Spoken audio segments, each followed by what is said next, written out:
Oke, kita mulai hari ini acaranya. Oke, bumpernya mungkin udah boleh dimatikan dulu. Baik, terima kasih. Oke, bismillahirrohmanirrohim. Assalamualaikum warahmatullahi wabarakatuh. Ya, selamat siang teman-teman hijaber semua. Apa kabarnya hari ini? Masya Allah. Alhamdulillahirobbil alamin. Hari ini kita semua dapat diberikan nikmat iman dan nikmat sehat dan tentunya dalam suasana yang mungkin lagi santai-santai ini sebenarnya jam 1 siang ya. Semoga semuanya sudah makan siang, sudah melakukan sholat duhur. Bagi yang belum sempat sholat, boleh sholat dulu sekarang mumpung belum mulai ya. Kami hari ini senang sekali karena di sesi 2 ini ya masih ya ditemani oleh semua partisipan yang mungkin tadi di sesi 1 juga udah ikutan nih, nama-namanya kelihatan nih masih hadir lagi dan ada juga yang baru-baru, Masya Allah, Alhamdulillah. Terima kasih semua. Untuk itu saya mau buka acaranya dulu sebelum nanti ke sesi kedua ini, yaitu adalah sesi di mana kita semua akan bareng-bareng belajar bagaimana sih sebenarnya hijrah secara finansial. Nih, bareng sama ada Kak Tata udah hadir nih di sini. Ini dia udah cantik banget, udah seger ya. Nanti ya jangan ngomong-ngomong dulu ya, nanti aja di save energinya. Di sini saya selaku perwakilan dari HC tentunya ingin membuka acara ini dulu.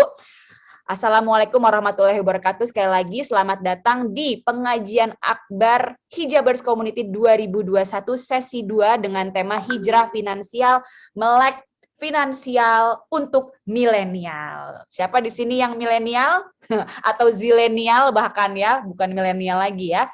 Nah, di sesi kedua kali ini nanti akan ada pembahasan seru tentang hijrah finansial tadi ya dengan tema melek finansial untuk milenial bersama dengan para ahli di bidangnya. Nah, ini senang banget sebenarnya semua teman-teman saya juga ada Mas Dimajani, Mas Greget Kalabuana gitu dan teman-teman dari Hijrah nih, ada Arninta juga, teman juga di sini. Teman di mana-mana, ada Mbak Azelia juga dari Hijrah tuh udah hadir di sini ya. Nanti tanya-tanya aja seputar Hijrah sama mereka juga bisa kayaknya ya. Nah, udah gitu tentunya nanti sesi talk show ini akan dimoderatori oleh perempuan yang sosoknya sudah tidak asing lagi di tengah-tengah kita, tentunya yang sangat inspiratif juga. Perempuan ini merupakan seorang influencer muda ya, yang tentunya banyak juga memberikan insight tentang syariah financial, yaitu adalah Konita Aljundia atau biasa dipanggil Tata gitu, sudah hadir tengah-tengah kita. Nah, untuk itu saya juga ingin mengucapkan terima kasih kepada para pihak yang sudah tentunya mendukung acara pada hari ini. Terima kasih kepada sponsor kami, ada Hijrah Bank, ada Fastlane Hijab Bright, terus juga media partner ada Farah Magazine dan juga Dream.co.id, community partner Hana Indonesia, MT Patra, Intu Jannah, MT Sahabat Aisyah, Ahwat Bergerak Jakarta, Pena Berkah Berbagi, MT Hoiratun Nisa, MT Hijratul Kafah, Izzatun Nisa Official, dan Ahwat Bersolawat. Jazakumullah khairan kasiran kepada seluruh pihak-pihak yang sudah mendukung acara HC pada siang hari ini. Tapi sebelumnya mungkin mari sama-sama kita mendengarkan terlebih dahulu sebelum kita masuk ke sesi ngobrol-ngobrol bersama para narasumber di sesi kedua ini. Mari kita awali dengan pembacaan ayat suci Al-Quran oleh Komite Hijabers Community, ada Cica dan juga Ocha. Ya, silakan teman-teman hijabers boleh juga membuka surat Al-Isra ayat 27. Kepada Cica dan Ocha dipersilahkan. Gapucil. Assalamualaikum warahmatullahi wabarakatuh. Teman-teman hijabers, silakan dibuka surat Al-Isra ayat 27. Kita baca sama-sama ya.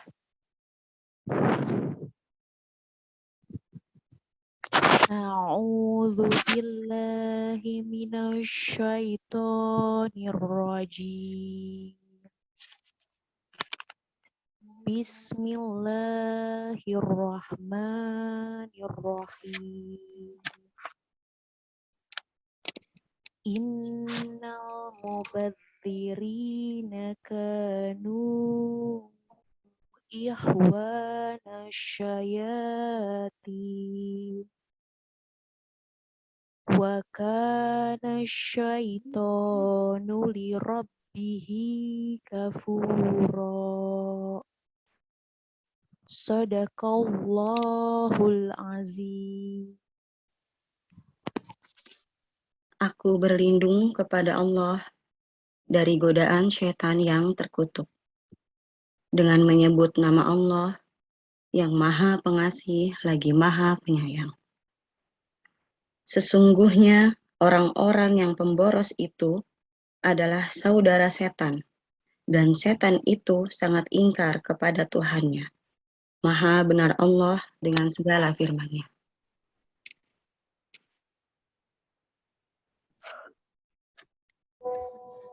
Alhamdulillahirabbil alamin. Itu dia tadi kita sudah simak bersama-sama ya teman-teman, tilawah dan juga sari tilawah. Tadi Al-Isra ayat ke 20 ke berapa tadi? Sorry.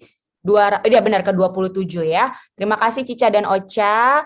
Baik. Nah, kalau begitu untuk mempersingkat waktu juga dan tentunya kita lanjut ke acara selanjutnya langsung aja kalau begitu ya.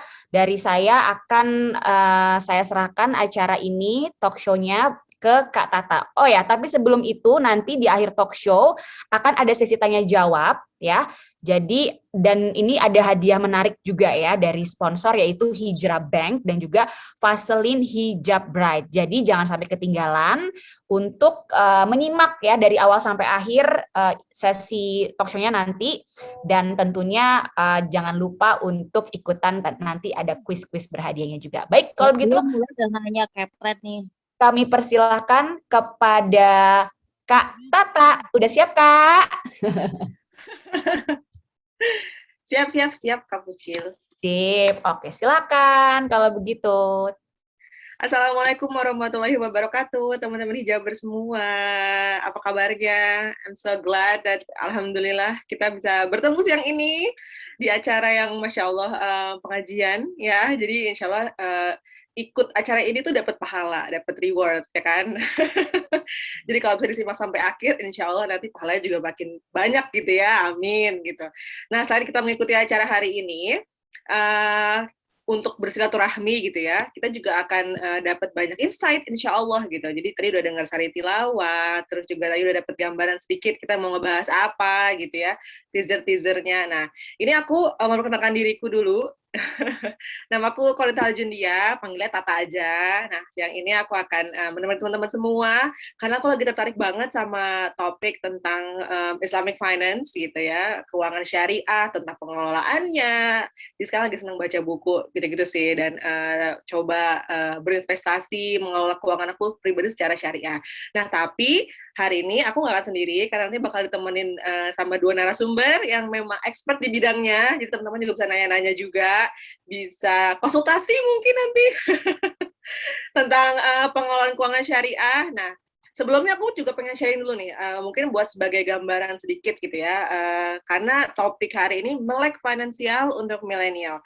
Jadi aku pernah baca waktu itu di Forbes gitu ya, tentang generasi apalagi pas pandemi kemarin ya, itu kan banyak banget informasi tentang pandemik, terus kayak informasi tentang kita semua jadi aware dan melek tentang investasi gitu ya. Nah, ini ada topik menarik di Amerika bahwa Gen Z dan gen milenial itu adalah disebutkan sebagai set to become the largest generation of consumers ya.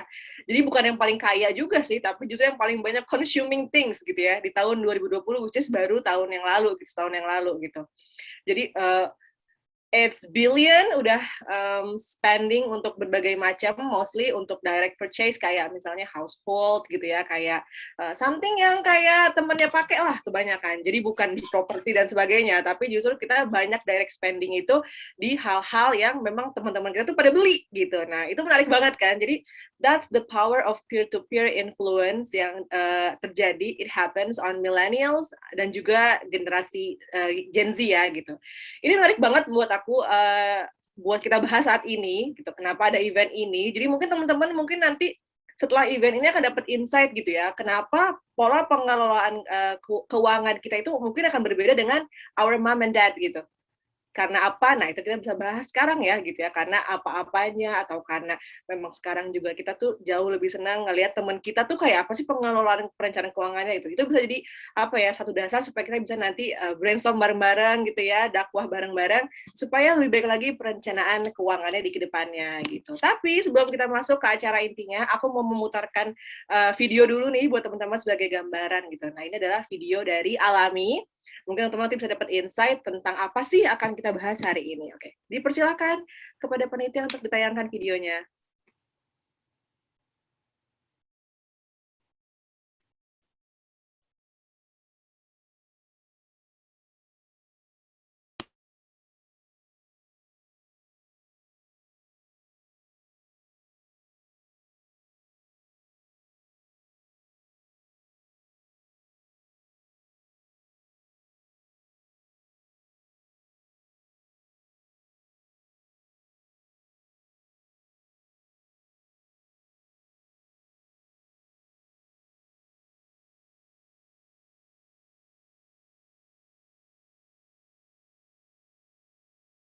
Rekening bank syariah dianggap nggak praktis.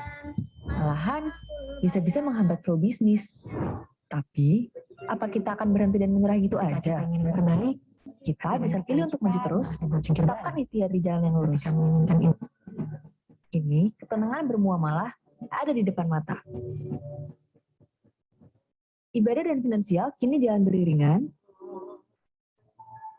dan kesempatan meraih keberkahan dalam bertransaksi ada di genggaman. Hijrah Bank, tanpa riba, tanpa ribet. Oke, itu tadi ya. Ada denger ya di belakang kita kedengeran langsung Hijrah Bank tanpa ribet, tanpa ribet. Wow, langsung semuanya langsung dapat insight ya. Oh, berarti ini something yang syariah nih gitu ya, karena tanpa riba dan tanpa ribet. Oke, kalau gitu aku langsung aja, teman-teman Hijabers pasti penasaran ya. Hari ini kita mau ngobrol apa dan sama siapa. Tanpa berlama-lama, saya mau memanggil narasumber hari ini. Ada Mas Greget Kalabuana dan juga Mas Bima Jani. Nah, ini Mas Greget sebagai gambar adalah spesialis Islamic Finance, dan sedangkan Mas Bima Jani adalah founder dari Alami Group dan juga Hijrah Bank. Oke, udah hadirkah dua narasumber kita pada siang ini? Katanya Mas Bima juga lagi di Turki ya.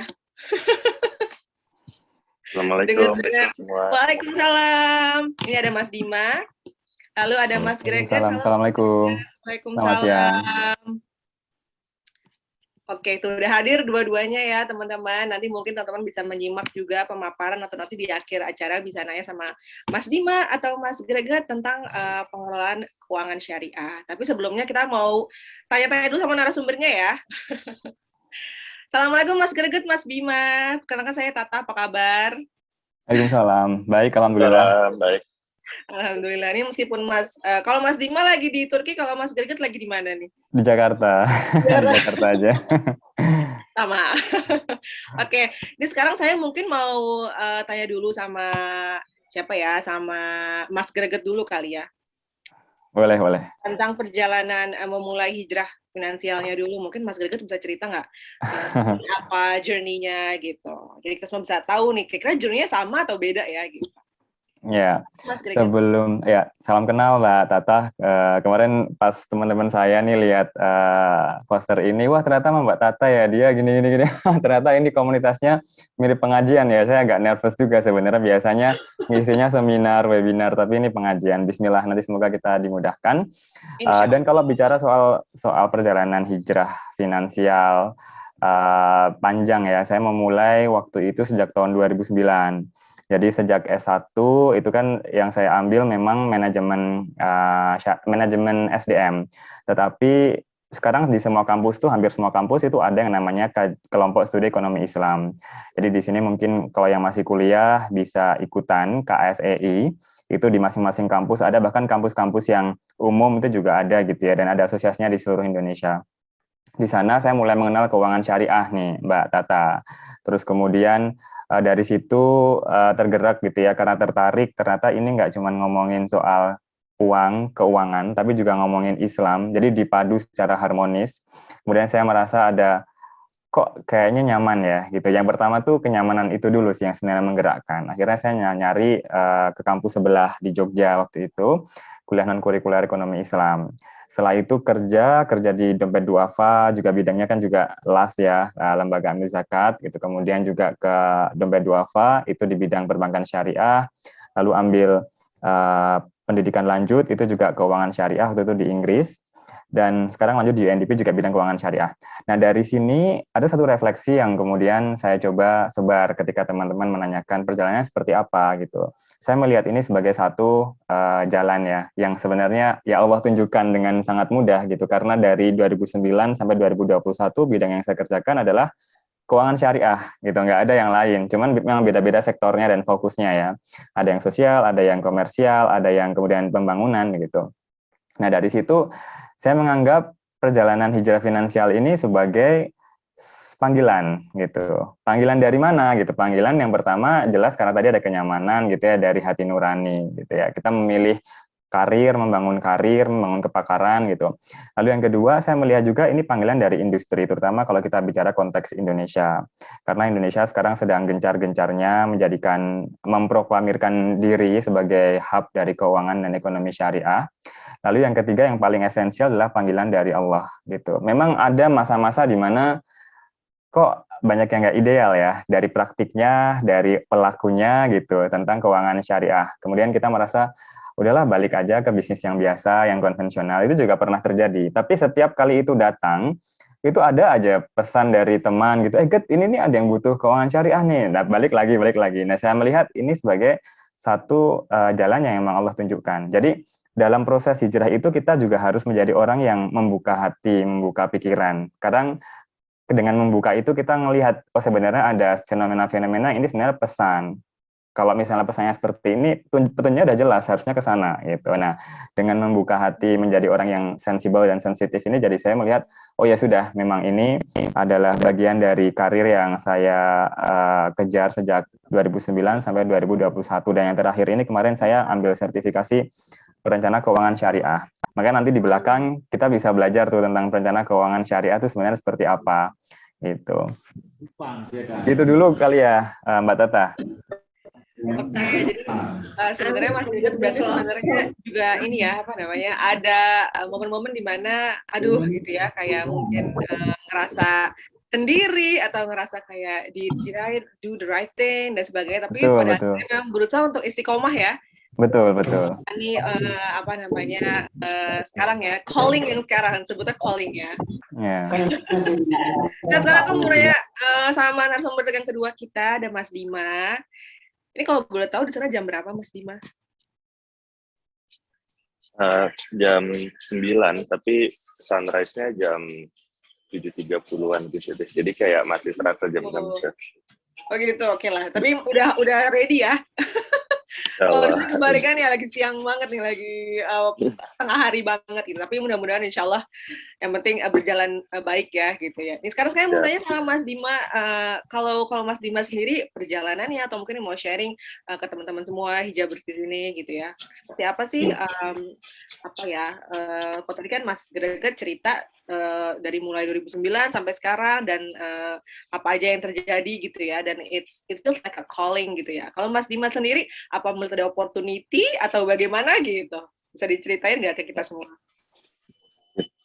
Sebenarnya sih kalau ditelisik banget itu dari mana awalnya sih, sebenarnya dari kecil sih, karena dari ibu kebetulan gitu. Jadi ibu dulu ya dari kecil selalu bilang gitu, kenapa sih kok kita hidup di negara muslim yang penduduk muslimnya paling besar, tapi kok bisnis-bisnis yang sesuai syariah kok kesannya ketinggalan gitu ya, kesannya kuno, rigid, apalagi kan dulu tuh tahun-tahun mungkin 80-an, 90-an gitu ya, kalau orang tuh berbisnis syariah ya, baik itu keuangan ataupun juga dan yang lainnya tuh dianggapnya aduh nggak akan maju deh, kuno dan segala macamnya gitu ya.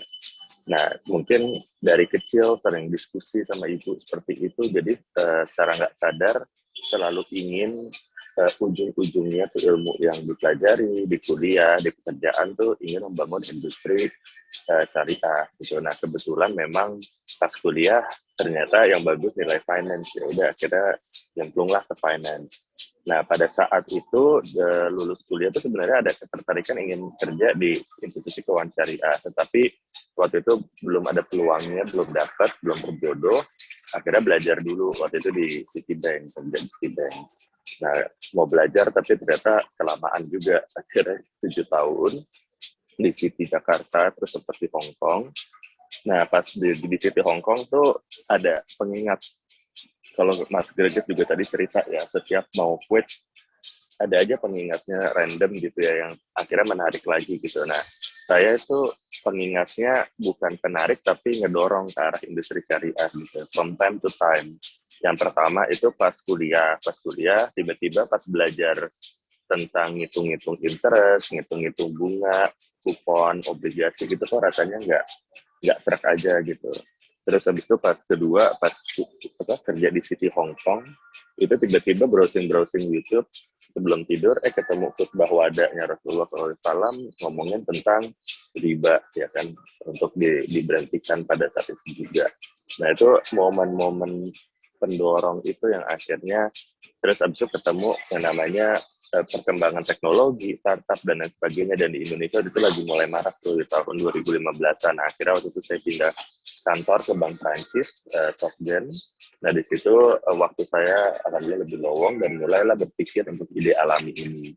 Nah, itu juga penuh cobaan juga tuh kan, namanya bikin startup, jatuh bangun, ganti co-founder, dan lain sebagainya. Sampai akhirnya di tahun 2017, pas saya kuliah lagi di INSEAD, itu ketemu momennya di mana ikutan Insight Venture Competition dan alhamdulillah menang juara 2. Nah ini lucunya ya, yang niat awalnya hanya ingin mendapatkan feedback di babak preliminary, karena kayaknya susah lah ya, INSEAD top school, banyak dari barat, banyak dari Prancis, yang Islamofobia, susah lah menang gitu, nggak usah ngarep gitu. Nah awalnya cuma pengen dapat feedback, lolos tahap pertama, lolos tahap semifinal, ke final, akhirnya juara 2. Dan di sana notabene juri-jurinya semuanya nggak ada yang muslim, bahkan ada satu visi yang fokusnya cuman nge-fund usaha-usaha yang foundernya Katolik gitu. Nah jadi itu dia rooted for me to win gitu. Jadi wah di sini saya ngelihatnya bahwa wah secara market nih emang udah ready nih, seperti kata Mas Greget tadi gitu ya, selain panggilan agama, ternyata Allah kasih lihat gitu, commercial opportunity-nya is so huge, yang mana perbankan syariah sebelumnya itu belum bisa nge-tap secara efektif, karena itu mereka teknologinya belum sampai, manpower-nya belum sampai, ataupun juga cara bisnisnya juga banyak yang belum optimal gitu, seperti mungkin bank konvensional. Nah dari situ akhirnya saya ya udah deh quit banking, terjun bebas ke startup ya, ke alami itu di tahun 2018, dan setelah pivot bisnis model dan lain sebagainya, alhamdulillah sekarang alami ya, merupakan salah satu fintech syariah terbesar nih, bukan hanya di Indonesia dan juga di dunia gitu. Kemarin juga saya sebetulnya di Turki lagi menghadiri OIC Halal Expo, itu OKI ya, Organization of Islamic Countries, dan ini lagi di-push banget kan halal industry, Mas Dede pasti udah familiar banget. Jadi Turki ya trying to consolidate juga halal, itu termasuk keuangannya juga. Bahkan Presiden Erdogan itu ingin nge-push supaya penetrasinya jauh lebih tinggi di beberapa tahun kemudian. Ya, kira-kira seperti aja itu Mbak Tata, mudah-mudahan ya. Insya Allah, ini saya kalau dengar prestasinya Alami, saya udah follow juga sih sebenarnya Alami itu kayak wow, kayak ini lokal apa ya, kayak saya nggak nyangka kalau ini produk lokal gitu, produk anak Indonesia gitu, kayak hebat banget Mas Dima. Dan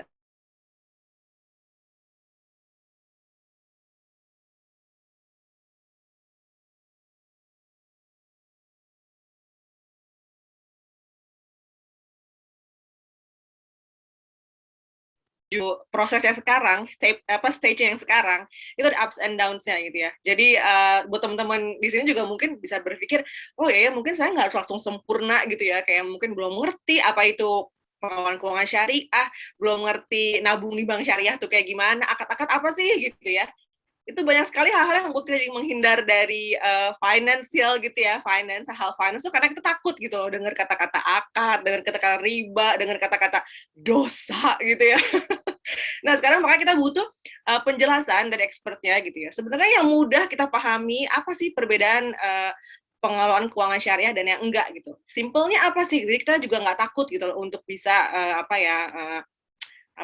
hijrah secara finansial gitu. Nah, mungkin Mas Greget bisa bantu kita nih informasi tentang perbedaan antara pengelolaan keuangan syariah dan yang enggak gitu. Bedanya apa sih? Ya, makasih Mbak Tata. Ini menarik sekali sebenarnya. Biasanya nih kalau saya ngejelasin ini bisa sampai 2 jam gitu ya. Apalagi kalau di kampus bisa 1 semester. Tapi ini kita belajar sama-sama belajar gitu ya. Dan saya siapkan beberapa tayangan yang lumayan mudah dipahami. Sebenarnya yang pertama kita bicara tentang filosofi gitu ya. Akan ada banyak aspek di mana keuangan atau ekonomi syariah itu berbeda dari keuangan atau ekonomi konvensional. Keuangan syariah itu kan bagian dari ekosistem ekonomi syariah gitu. Jadi kita melihat dari sana. Gitu. Yang pertama adalah tentang filosofi ekonomi dan keuangan syariah dibandingkan dengan yang konvensional. Kalau yang syariah tentu kita bersumber pada Al-Quran, Al-Hadis, dan turunan-turunannya, gitu ya. Dan itu itu sudah mutlak absolut, tidak bisa diganggu gugat. Kita hanya merujuk ke sana. Nanti orang-orang yang ahli yang akan menurunkan ke dalam praktisnya seperti apa, gitu. Nah, di dalam filosofi itu ada 3 pilar. 3 pilar yang pertama adalah pondasi. Pondasi terdiri atas akidah, syariah, akhlak, kesetiakawanan. Akidah ini kalau kita bicara secara praktis bukan semata-mata kita keturunan yang Maha Esa gitu ya, itu betul. Tapi dalam tataran praktis atau implikasi dalam praktik ekonomi dan keuangan seperti apa? Misalnya seperti ada akuntabilitas gitu ya. Kemudian juga ada good governance atau tata kelola, apalagi di perusahaan misalnya secara alami begitu ya, tata kelola seperti apa yang ternyata itu dijiwai dengan keyakinan kita bahwa segala sesuatu itu diawasi oleh Allah gitu. Lalu yang kedua syariah, tentu ini tadi yang saya sampaikan di awal, syariah dalam bermuamalah gitu ya, dalam kita berbisnis, berkeuangan, transaksi keuangan. Lalu akhlak yang mengedepankan nilai-nilai kebaikan, kebajikan. Lalu juga ada kesetiakawanan, kita mengutamakan persaudaraan gitu. Itu pondasinya. Nah, kalau di keuangan konvensional atau ekonomi konvensional tentu tidak seperti itu, karena kan kapitalis gitu ya, sosialis, kapitalis berarti kapital yang jadi pendorong utamanya, sosialis berarti sama rata gitu. Nah, lalu pilarnya apa? Pilar-pilar keadilan, keseimbangan, kemaslahatan. Keadilan itu ya berarti tidak eksploitatif, tidak sewenang-wenang gitu ya. Kemudian keseimbangan, nah ini yang sebenarnya nilai-nilai yang juga sangat eksplisit dijelaskan dalam Al-Quran. Dalam, kalau nggak salah Ar-Rahman ya, ada yang Allah telah menciptakan keseimbangan, jadi jangan dirusak seperti itu. Nah itu kan keseimbangan tuh ada yang material, spiritual, keseimbangan individu sosial atau kolektif, keseimbangan dunia dan akhirat, laki-laki perempuan, work-life balance gitu. Seperti alami misalnya sekarang 4 hari kerja ya Mas Dio, itu luar biasa itu, di luar sedang dibahas, di sini sudah mempraktikkan. Nah kemudian juga ada kemaslahatan, kepentingan umum. Nah semua itu bermuara pada satu tujuan, yaitu kesuksesan di dunia dan akhirat. Jadi kalau kita bicara tentang ekonomi syariah, keuangan syariah, kita nggak bisa Mbak Tata ngomongin cuma di dunia aja, nggak bisa. Tapi harus dengan perspektif akhirat, karena apa yang kita lakukan sekarang itu akan berdampak gitu ya ketika kita di akhirat. Makanya ada kata-kata return on akhirah gitu, ROE, bukan return on asset saja gitu. Boleh digeser Mbak Ninta ke set berikutnya. Nah, yang poin yang kedua adalah tentang konsep. Ini konsep yang kalau di ekonomi atau keuangan konvensional mereka bertiga terlepas gitu. Padahal kalau dalam Islam, dalam ekonomi Islam atau keuangan Islam, 3 sektor ini itu saling menggerakkan dan terhubung. Jadi misalnya kita bicara tentang financial sektor ya, sektor keuangan, misalnya ya alami, perbankan syariah, pasar modal, itu semestinya ketika mereka bergerak, maka sektor real akan bergerak dan sosial juga bergerak. Sehingga kalau kita bicara ziswaf, otomatis mereka yang sudah melakukan transaksi keuangan menguntungkan itu pasti ziswaf mengikuti gitu. Nah dengan ziswaf mengikuti, maka yang namanya social safety net, ketika orang miskin, orang yang kurang mampu itu nggak punya pendapatan, otomatis akan terbantu dengan adanya ziswaf ini, sehingga sektor finansial jalan, sosial jalan, dan di lapangan juga jalan. Jadi kalau kita ngomongin soal pasar modal ini itu gitu ya, tapi ternyata di lapangan nggak ada gitu, ya percuma. Makanya saya sangat mengapresiasi fintech termasuk alami ya, yang ternyata pendanaan-pendanaan yang diberikan secara syariah ini juga menggerakkan UMKM. Misalnya UMKM ini 99% kontribusinya terhadap ekonomi Indonesia, termasuk juga angkatan kerja gitu. Jadi outputnya. Tapi dalam proses pelaksanaan atau aktivitas realnya itu juga harus berdasarkan maslahah kepentingan umum, dan kontrak-kontrak keuangan syariahnya pun juga harus syariah compliant atau patuh terhadap syariah. Next. Nah, ini yang agak mikir gitu ya. Di sebelah kanannya ada 5 nilai dasar ekonomi keuangan syariah. Pertama, tauhid tadi yang saya sampaikan di awal. Tauhid ini implikasinya pada multiple ownership. Kalau dalam kapitalis atau sosialis, kapitalis kan hanya mengakui kepemilikan kapital ya. Tapi kalau sosialis, kepemilikan negara mutlak. Jadi kita nggak punya apa-apa, pokoknya semuanya punya negara. Tapi kalau di Islam, dengan ketauhidan, kita punya kepemilikan negara diakui, individu diakui, kelompok diakui, private juga diakui. Dan yang paling hakiki adalah semua hal itu punya Allah, kembali ke Allah. Gitu.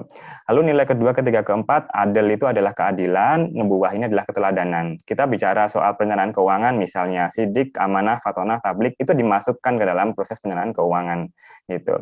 Kemudian khalifah atau kepemimpinan, dan ma'at. Gitu. Kalau yang adil, nubuwah, khalifah, itu masuk dalam freedom to act. Di dalam Islam kita diajarkan kebebasan, mau berusaha, berikhtiar gitu ya. Tapi nanti ada efeknya, tanggung jawab yang harus kita emban gitu.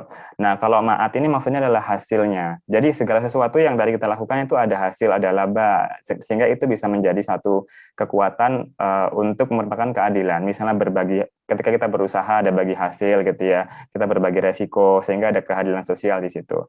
Nah, lalu wujudnya dari prinsip, dari nilai-nilai ini apa? Adalah akhlak gitu. Kalau di sini ada teman-teman yang belajar keuangan, selama ini kalau kita belajar keuangan syariah atau ekonomi syariah, ketika memilih investasi misalnya, kita kan mulai dari negatif screening. Nah, ini yang orang-orang mungkin lebih semangat ya. Pokoknya yang dilarang tuh nggak boleh gitu. Riba gitu ya. Kita nggak boleh beli saham yang minuman keras, rokok, narkoba.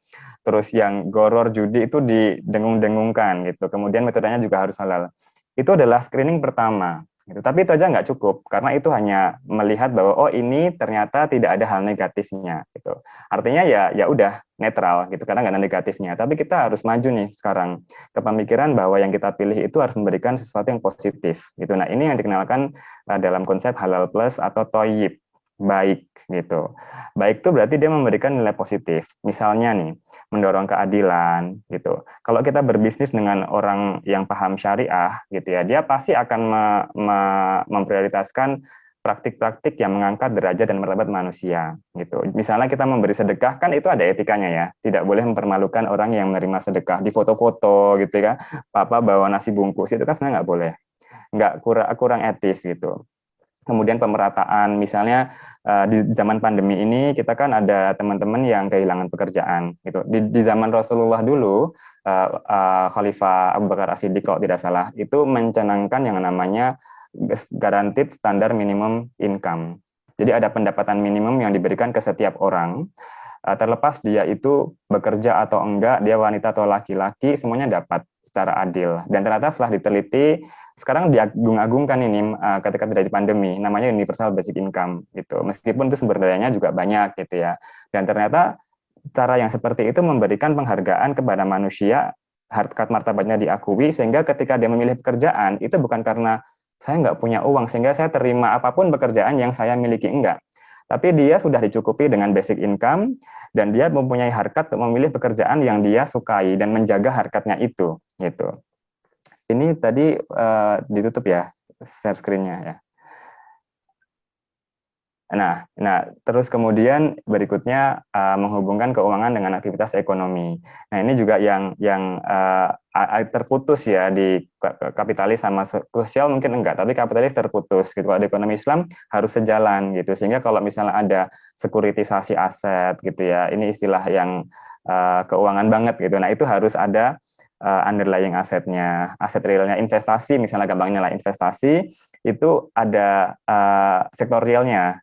Apa sih investasi ini? Makanya kebanyakan orang juga memilih investasi misalnya peternakan, perikanan, berkebunan karena sektor realnya kena, sehingga ada nilai-nilai kebahagiaan, keikhlasan ketika kita investasi. Oh, kita ngerti nih ada petani, ada pelayan yang kita bantu. Nah, kalau kita nggak bisa punya akses ke sana, ada Alami gitu, atau ada fintech-fintech yang lain yang membantu ke sana.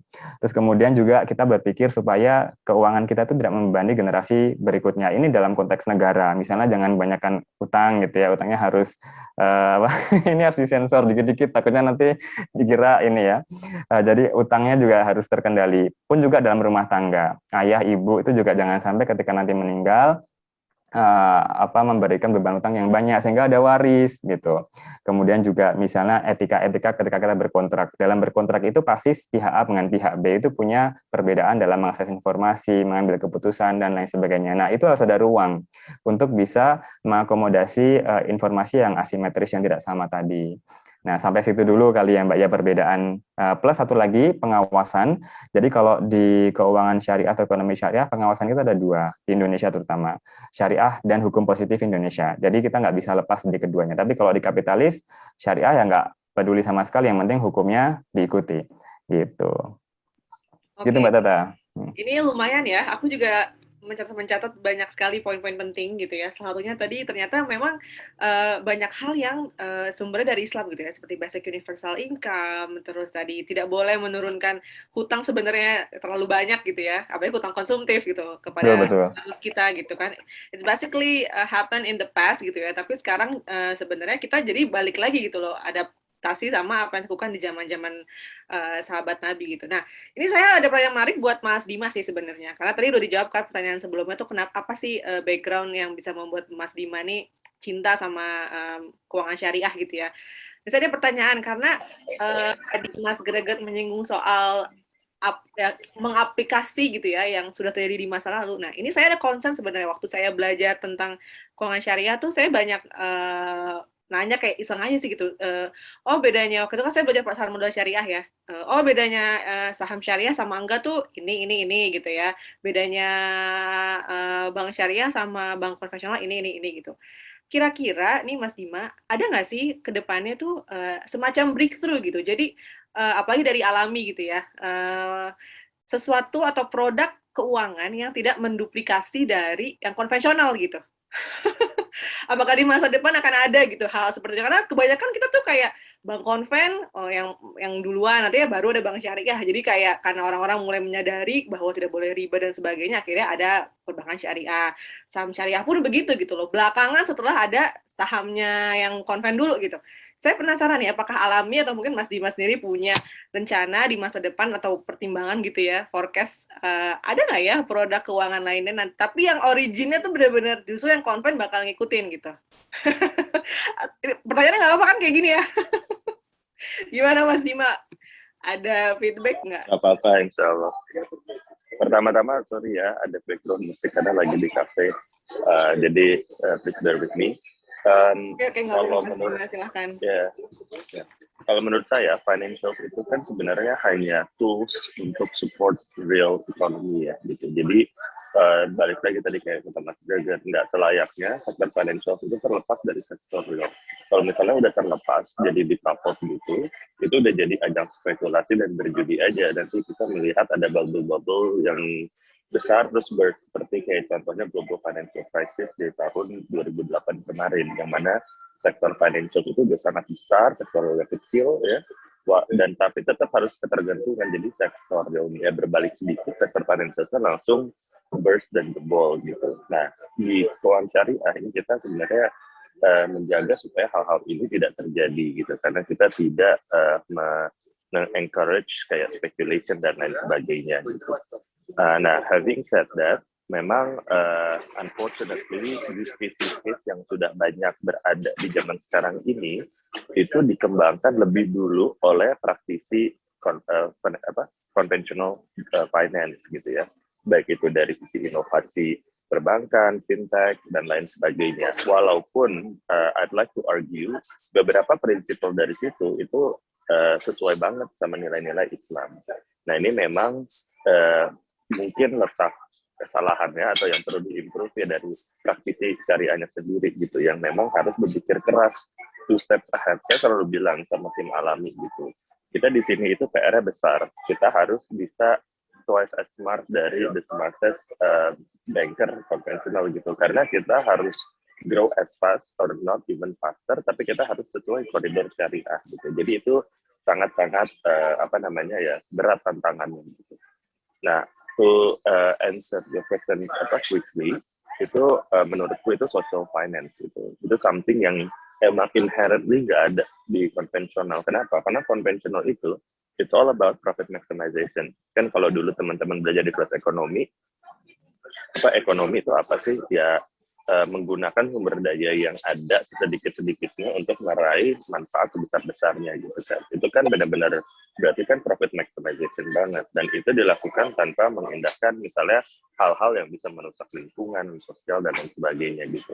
Nah, di keuangan syariah atau di sistem syariah ini, itu hal-hal itu tuh dijaga, dipagar-pagarin supaya keuntungan itu not at the expense of future destruction, misalnya kayak gitu. Nah, makanya social finance ini seperti Ziswas, zakat, sodak, itu sangat bisa menjadi sesuatu yang ya di ekonomi syariah itu baru. Nah, dialami kebetulan share sedikit, kita juga lagi mau masuk sektor itu gitu. Jadi kita ingin mengkombinasikan antara commercial sama social finance. Jadi social itu bukan cuma CSR aja, bukan cuma kayak to look good dan kecil-kecil aja, tapi social itu integral ke bisnis model kita juga gitu. Jadi kedepannya insya Allah di Hijrah ya, kita akan launch Hijrah Bank sebentar lagi, mohon doanya.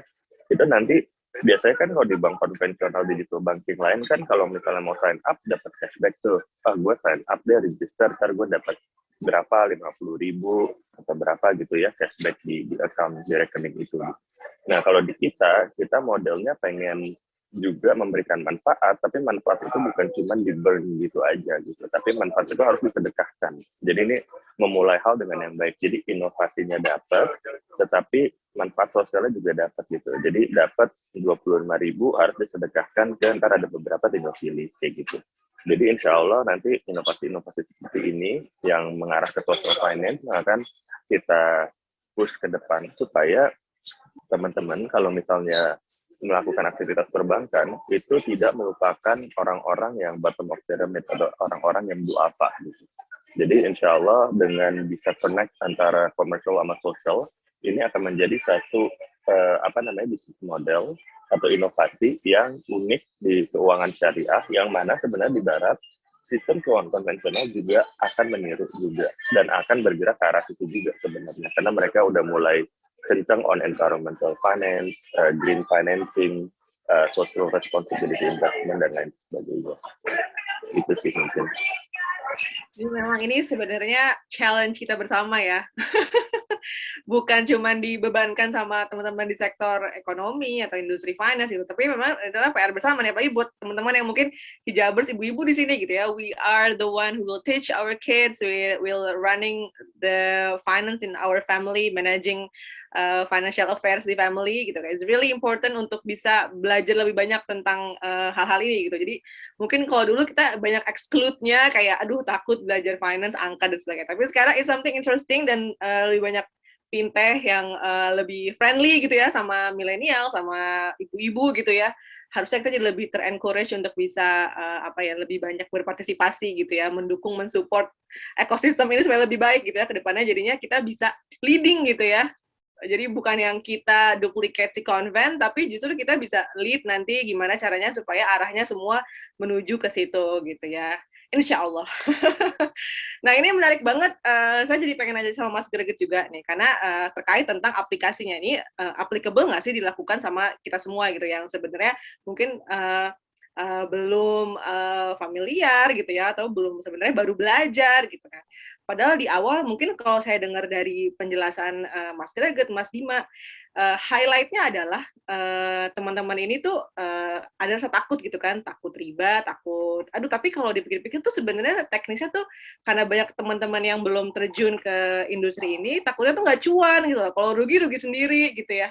Jadi banyak hal-hal yang kayak dibikin pertimbangan gitu. Padahal sebenarnya sistem syariah ini kan din is a protection gitu ya, not a restriction gitu basically gitu. Nah, buat Mas Gege sendiri bisa nggak sih menjelaskan atau memberikan simple apa ya kayak keynote buat kita semua bahwa it's really easy to do gitu ya, it's really applicable gitu dan semua bisa ngelakuin gitu dan untuk reach misalnya financial freedom atau belajar tentang keuangan syariah itu nggak ribet gitu loh, nggak sulit. Ya.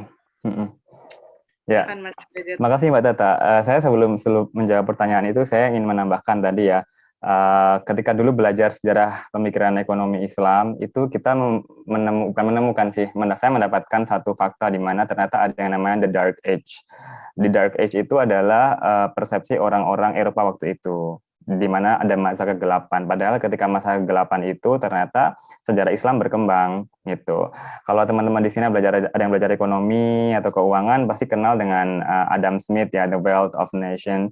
Ternyata bukunya itu ditengarai nih, ngopi paste gitu dari bukunya karya pemikir Islam namanya bernama punya Al-Amwal ya, Abu Ubaid kalau nggak salah yang menulis, termasuk dalam satu pemahaman ketika ada invisible hand yang terkenal sekali. Invisible hand dalam Islam itu adalah tangan Tuhan gitu.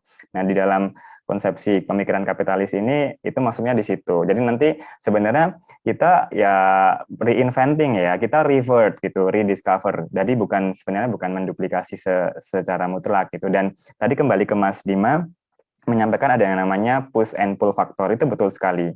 Kalau kita mau minta orang-orang buat hijrah, ada dua push and pull faktor. Pull faktornya bisa jadi ketika kita mau minta teman-teman yang belum berbank syariah gitu ya. Pull faktornya apa gitu? Oh ya karena kita juga punya layanan yang sama kok di bank itu gitu. Jadi kita harus menjawab kebutuhan mereka juga. Jadi itu juga strategi sebenarnya. Nah kembali ke soal perencanaan keuangan ya, merdeka secara finansial. Kalau selama ini yang kita pahami merdeka secara finansial kan ya jelas bahwa uangnya mencukupi kebutuhannya sehingga nggak perlu bekerja keras gitu ya, passive income selalu datang dan lain-lain lah itu. Tapi sebenarnya kalau kita lihat gitu ya, dan sekarang mengarah ke sana, pendekatan keuangan itu tidak lagi pendekatan secara skill saja atau keterampilan atau pengetahuan mengenai uang, tapi uang is about how you behave gitu. Jadi tentang psikologi gitu. Boleh digeser ke slide berikutnya Mbak. Nah uang itu adalah tentang bagaimana kita berperilaku. Jadi menentukan seberapa cerdas kita, seberapa terampil kita gitu. Kalau misalnya orang yang nggak paham keuangan, ya mungkin dia tidak akan bisa menggunakan itu dengan baik karena didorong oleh misalnya peer pressure. Semua beli iPhone 13, kita juga beli. Itu kan sebenarnya psikologi kan, sosial gitu. Nah, kalau di Islam kembali ke yang tadi di awal bahwa tujuannya adalah falah, kesuksesan di akhirat dan di dunia gitu. Artinya ada keseimbangan di situ. Jadi kalau di sini kita melihat uang itu bukan lagi sebagai tujuan akhir. Uang itu bukan orientasi gitu. Tapi uang ini sarana untuk mencapai tujuan itu. Nah, saya pernah mendapatkan satu refleksi gitu ketika memahami orang-orang bilang merdeka secara finansial, yang harus dapat uang, ngejar ini umur 20 tahun, bisa beli rumah, dan lain-lain. Saya jadi mikir, kalau saya benar-benar seseorang yang merdeka, kenapa kok saya dikejar-kejar dengan uang? Gitu. Nah, saya baru berpikir bahwa, oh kalau saya merdeka, berarti uang itu sudah bukan lagi hambatan dan bukan lagi orientasi saya. Gitu. Artinya, yang saya dapatkan ini cukup dengan hasil dari saya berikhtiar. Gitu.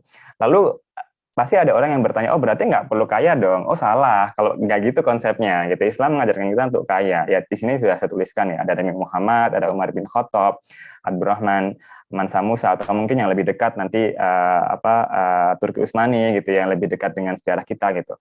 Itu juga mereka orang-orang yang kaya, orang-orang yang bisa berderma gitu ya, dan kekayaannya itu tidak sederhana diukur dengan oh dia sudah punya rumah ini, dia sudah punya valuasi perusahaan seperti ini. Tidak hanya itu gitu ya. Next slide Mbak. Jadi lebih luas lagi gitu ketika kita memahami merdeka secara finansial. Nah, kalau sudah sampai ke sana, maka kita paham bahwa merdeka finansial ini sesuatu yang sebenarnya wajib. Ya, kita nggak bisa bilang wajib, tapi dianjurkan oleh Islam gitu. Makanya kalau untuk mencapai itu kita harus merencanakan keuangan gitu. Nah, merencanakan keuangan ini kalau dalam Islam itu bukan sekedar merencanakan dan sudah, tapi ini bagian dari ibadah. Gitu. Kenapa? Karena di sana juga ada berbagai aspek seperti bagaimana kita mengakumulasi kekayaan, bagaimana supaya kekayaan kita itu suci dengan disucikan melalui zakat, pajak, sedekah, dan seterusnya. Gitu ya. Bagaimana kita memastikan tadi generasi yang akan datang hidup dengan layak gitu ya. Bagaimana kita bisa memproteksi diri kita sehingga tidak merugikan orang lain dan masyarakat.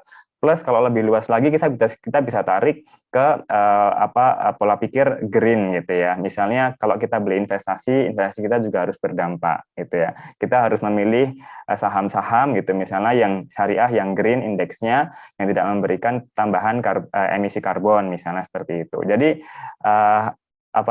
kita bicara keuangan ini bukan mata-mata ngitung-ngitung aja, betul kata Mbak Tata tadi gitu. Ngitung-ngitung mungkin buat sebagian orang momok, tapi sekarang gampang ada perencanaan keuangan. Tapi lebih kepada bagaimana kita menginternalisasi psikologi kita dalam mengatur keuangan ini. Sehingga kalau kita menentukan satu pilihan gitu ya, itu kita benar-benar sadar kita memilih ini. Tadi ada yang tanya, gimana supaya saya bisa nggak tergiur untuk beli. Ada 7 day rules ya, kita harus memikirkan 7 hari sebelum membeli sesuatu tadi. Meaningful spending, artinya segala sesuatu yang kita keluarkan itu meaningful gitu. Kita ngeluarin uang 100.000 gitu ya, itu untuk apa gitu, artinya apa gitu, apakah ini memberikan satu dampak buat kita, karena kita kan akan bertanggung jawab dengan segala hal yang tercatat sebagai harta kita gitu ya. Kemudian greater fulfillment itu maksudnya ini penelitian ilmiah ya, jadi orang akan lebih puas ketika dia mendapatkan harta kekayaan dari hasil jerih payahnya sendiri. Ya ini juga sama dengan anjuran Islam bahwa kita memakan yang terbaik adalah yang dihasilkan dari jerih payah sendiri, gitu kan. Nah, jadi konsep-konsep yang seperti itu yang sebenarnya perlu diajarkan kepada kita semua umat Islam. Jadi jangan hanya berpikir, oh rasionya sekian, nanti di belakang juga saya akan jelaskan. Tapi itu hanya itu sangat basic sekali sebagai seorang Muslim untuk belajar keuangan gitu. Kita harus naik levelnya lebih kepada yang filosofis gitu ya, fundamental, behavior kita itu juga harus dipengaruhi dengan nilai-nilai keislaman gitu, Mbak Tata. Oke, jadi kalau saya bisa menyimpulkan adalah memang secara psikologis, terus secara sosial gitu ya. We need to not just learning, karena itu fundamental banget sih kalau untuk keuangan tuh, karena semua ada uangnya, butuh uang. Jadi to discover the joy of doing something that is not driven by money gitu ya. Jadi melakukan sesuatu itu bukan karena uang, tapi bisa karena sustainability, karena it's meaningful buat kita, because of humanity gitu, dan hal lain sebagainya. Jadi lebih filosofis begitu kata Mas Greget. Nah ini saya belum buka kasih pertanyaan, tapi yang nanya udah banyak banget. Kayaknya saya mau langsung buka aja ini pertanyaannya, karena sambil diskusi gitu maksudnya. Oke, ini untuk 5 pertanyaan nanti yang terpilih mendapatkan hadiah juga. Jadi nanti tetap keep put your question, kalau ada inquiry bisa taruh di kolom chat box. Saya coba buka dulu ya. Mulai dari yang paling pertama dulu deh ini. Assalamualaikum, saya Bunga dari Bandung. Izin bertanya, kalau dari segi agama, lebih baik berinvestasi melalui saham atau pasar modal, atau lebih baik lewat usaha atau berbisnis gitu. Nah ini mungkin Mas Dima dulu, baru nanti Mas Greget bisa menambahkan. Jadi yang mana nih? Lebih baik yang mana katanya? Silakan Mas Dima. Ya, tadi kayaknya Mas Greget baru aja menutup omongannya dia dengan hal itu ya. Jadi kayaknya udah auto kejawab sih barusan tuh. Jadi dari saya ya sendiri ya, cuman aku tambahin aja tadi dengan poin yang tadi. Ya pertama, kalau dibilang anak didikan kapitalis yang emang pengen ya mungkin harta sebanyak-banyaknya dan lain sebagainya, mungkin saya di sini bisa angkat tangan gitu. Karena mungkin sebelum nyemplung ke industri keuangan syariah dan lebih belajar, dan proses belajar itu sampai meninggal ya, jadi saya juga masih belajar. Mungkin teman-teman juga tahu kan, investment banking itu adalah orang-orang yang ya sangat kapitalis banget gitu, dan saya lahir dan besar di keluarga itu gitu. Jadi udah ngelihat kayak misalkan orang yang uangnya juga udah nggak kehitung dan lain sebagainya. Tapi saya lihat bos-bos saya di Hong Kong, di US gitu, apakah mereka happy? Ternyata enggak, jauh sekali dengan happy, jauh sekali dengan kepuasan dan lain sebagainya. Jadi kan ada hadisnya, jadi kalau dikasih gunung emas satu, pasti minta satu lagi gitu. Jadi di sini benar banget Mas Greget ya, di sisi psikologi ya, pemahaman kita dengan kita diri sendiri, dan konsep rezeki itu juga selalu kita paham gitu ya. Saya juga baru belajar gitu kan, tahunan yang lalu gitu. Jadi rezeki itu bukan uang yang kita punya gitu, tapi manfaat yang kita nikmati gitu. Bisa jadi uangnya pas-pasan, tapi ditraktir dulu sama tetangga misalnya, tapi gitu kan. Jadi itu rezekinya kita, dan itu menjadi amalnya ke tetangga. Gitu. Jadi hal-hal ini yang sangat menarik ya, konsep rezeki dalam Islam, dan itu untuk bisa dimengerti. Yang kedua, pasti kan misalnya ngelihat kayak kemarin gitu, kan namanya ada acara di Dubai, di Abu Dhabi gitu ya. Itu kan chef-chef di sana semuanya ya udah nggak kehitung gitu ya, harta dan segala macam gitu. Kalau kita mungkin di dunia tuh kerja keras sampai 80 tahun pun juga chance-nya tipis banget gitu untuk bisa seperti mereka yang udah keturunan gitu. Itu kan berarti apakah jadi nggak adil dan lain sebagainya. Nah cuman kalau udah kayak gitu keinget hadis bahwa coba aja ke Bali gitu ya, lihat laut, celupkan jari, terus tarik ya, air yang masih sisa di jari itu kenikmatan dunia gitu, dan di sisanya itu kenikmatan akhirat. Jadi memang mindset seperti ini yang harus selalu teringat dan kita belajar, sehingga kita bisa cerdas dalam manage financial kita juga ya. Nah, tadi balik lagi ke pertanyaan tadi, mendingan dari passive income atau active? Sebenarnya yang paling bagus adalah yang memberi kebermanfaatan secara luas gitu. Kalau passive income-nya balik lagi jatuhnya misalnya di Bitcoin gitu, speculation dan lain sebagainya, ya itu tidak selain juga kemarin yang juga memanfaatkan, tapi itu juga intinya tidak terlalu memberikan kemaslahatan luas gitu ya. Kalau misalnya kerjaan full-time-nya itu misalnya juga secara FX trader, itu juga kan kebermanfaatannya juga mungkin minimal. Jadi mungkin bisa dicari kalau misalnya teman-teman sudah misalnya mempunyai suatu kekayaan yang memang harus dialirkan gitu ya mungkin bisa dialirkan ke hal-hal yang sifatnya positif, bisa ekspor mungkin wakaf. Ya, wakaf itu juga prinsipnya mungkin terjaga, dan yieldnya bisa dimanfaatkan untuk bersama, untuk tabungan akhirat juga, bisa juga yang saham syariah dan instrumen lainnya yang syariah.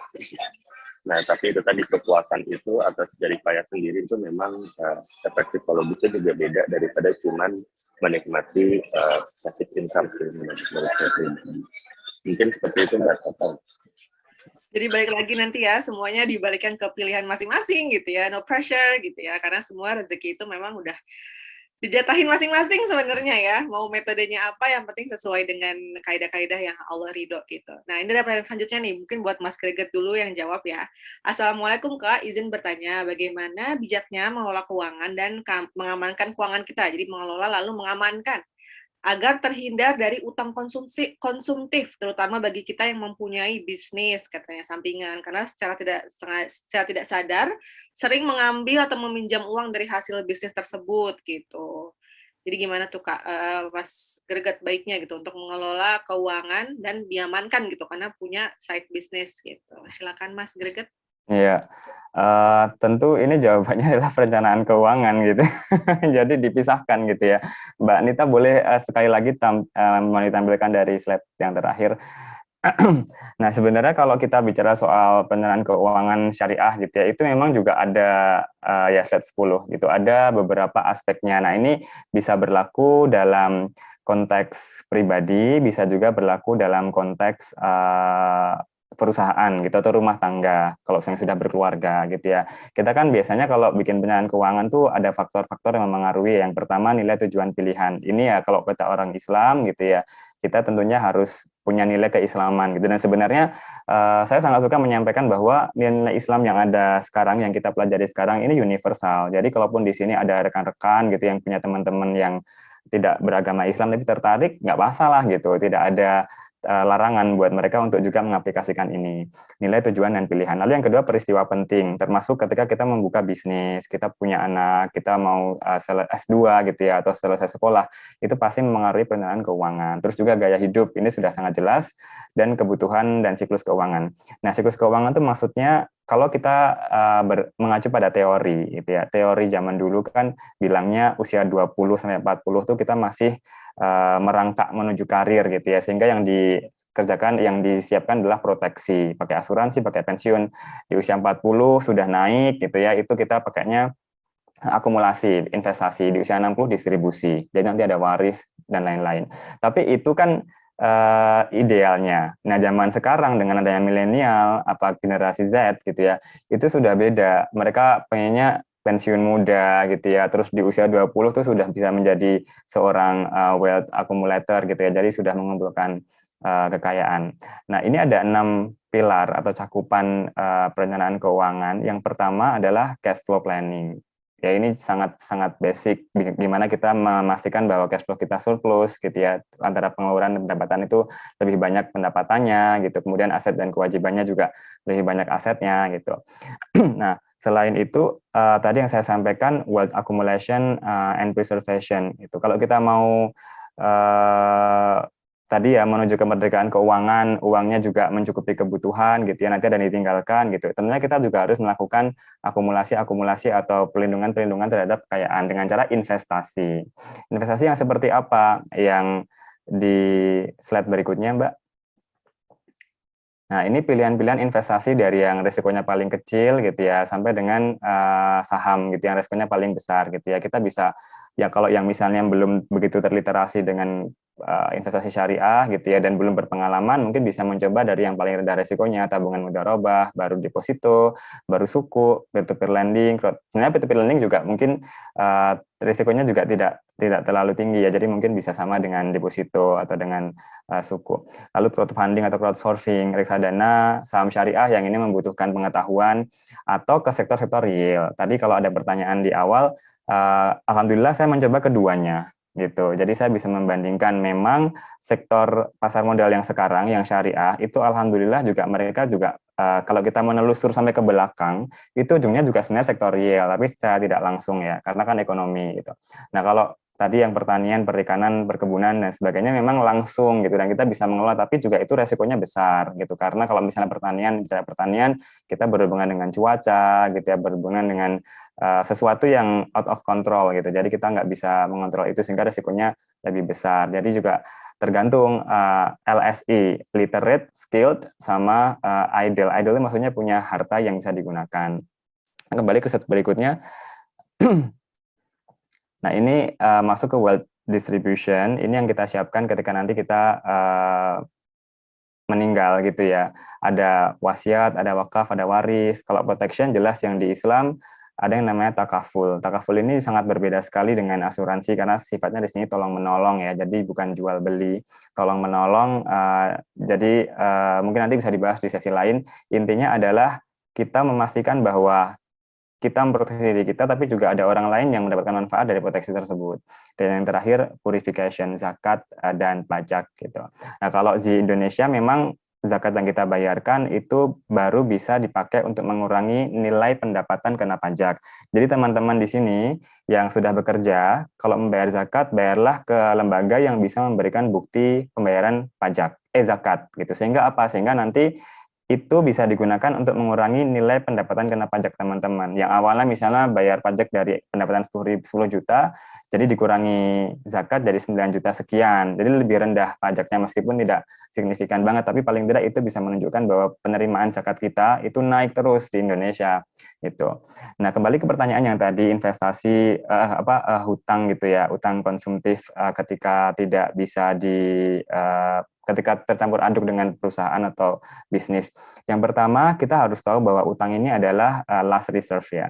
Harusnya kalau misalnya kita punya cara yang lain untuk menutup kebutuhan selain berutang, apalagi konsumtif, itu kita lakukan cara yang lain dulu. Misalnya apa?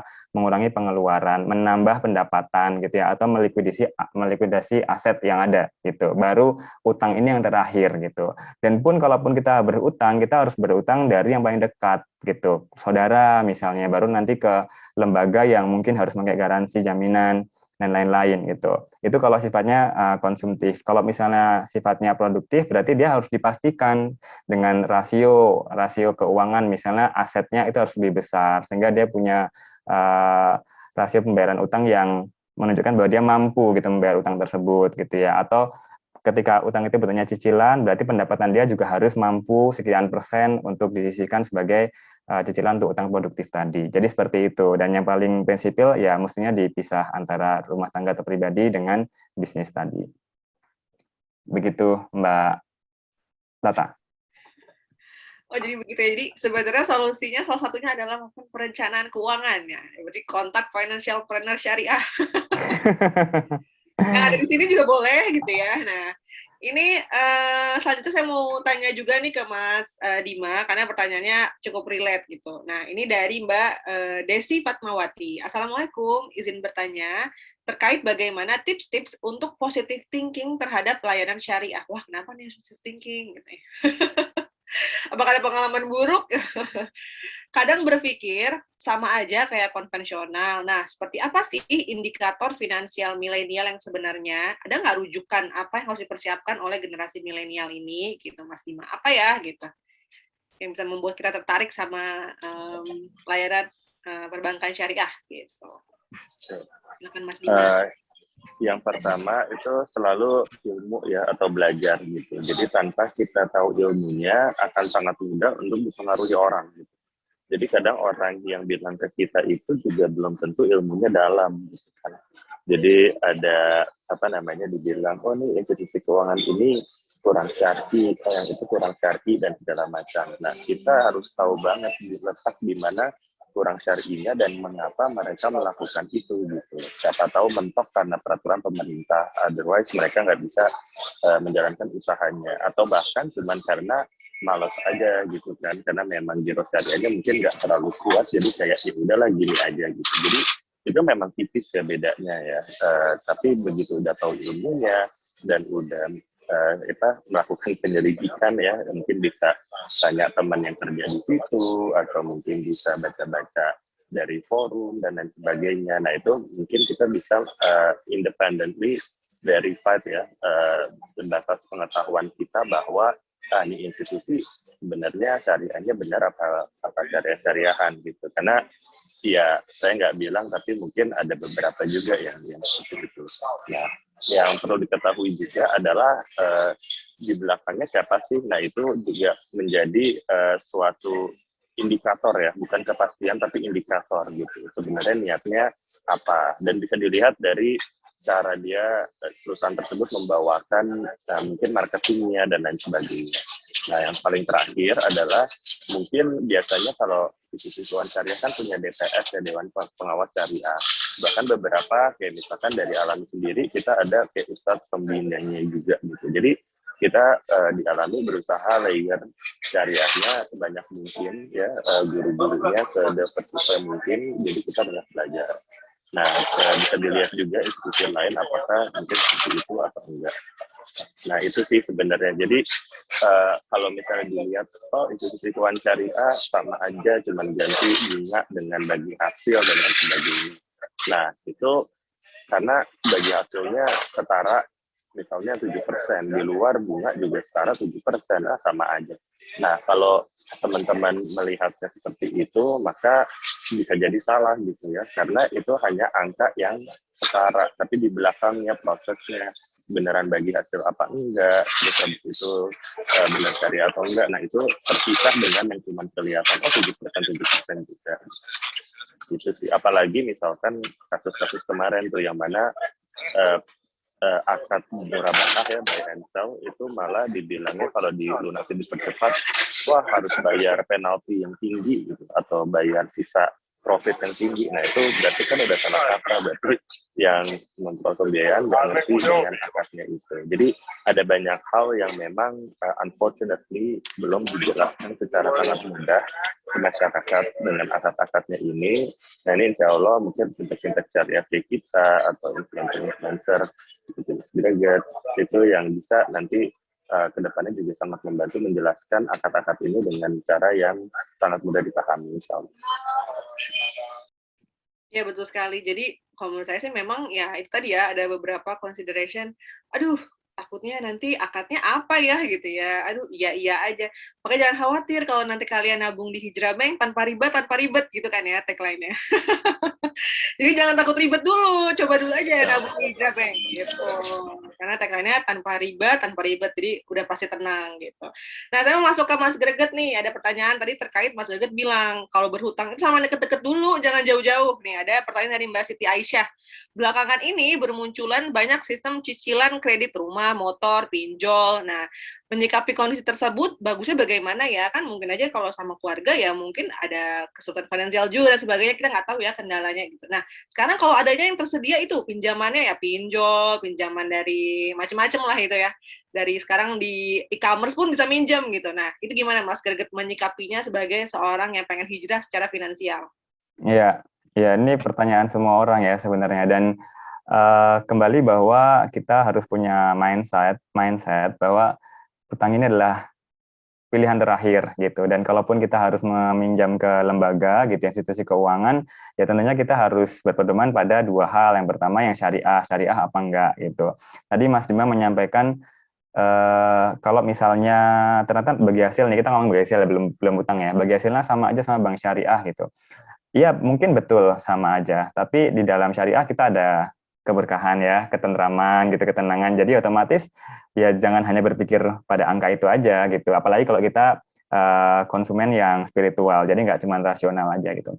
Lalu yang kembali ke utang gitu, pertama yang syariah gitu. Ya insya Allah kalau yang syariah yang dia punya Dewan Pengawas Syariahnya sendiri, dia berizin terdaftar di OJK, diawasi di OJK gitu ya, tentunya pasti akan aman gitu. Artinya ya kita berhusnuzon bahwa oh ini dia punya reputasi gitu ya. Misalnya nanti kalau meminjam di platform yang terpercaya gitu. Kalau di OJK misalnya yang kedua, penyaringan dari OJK, kita harus lihat bahwa dia legal, bahwa dia tidak melakukan praktik-praktik yang dilarang, misalnya kayak penagihan, penyebaran data dan sebagainya. Itu kan kita juga bisa melihat dari informasi umum ya, di mana-mana ada, bisa kita cek sendiri gitu. Artinya kita harus melakukan penyaringan secara mandiri.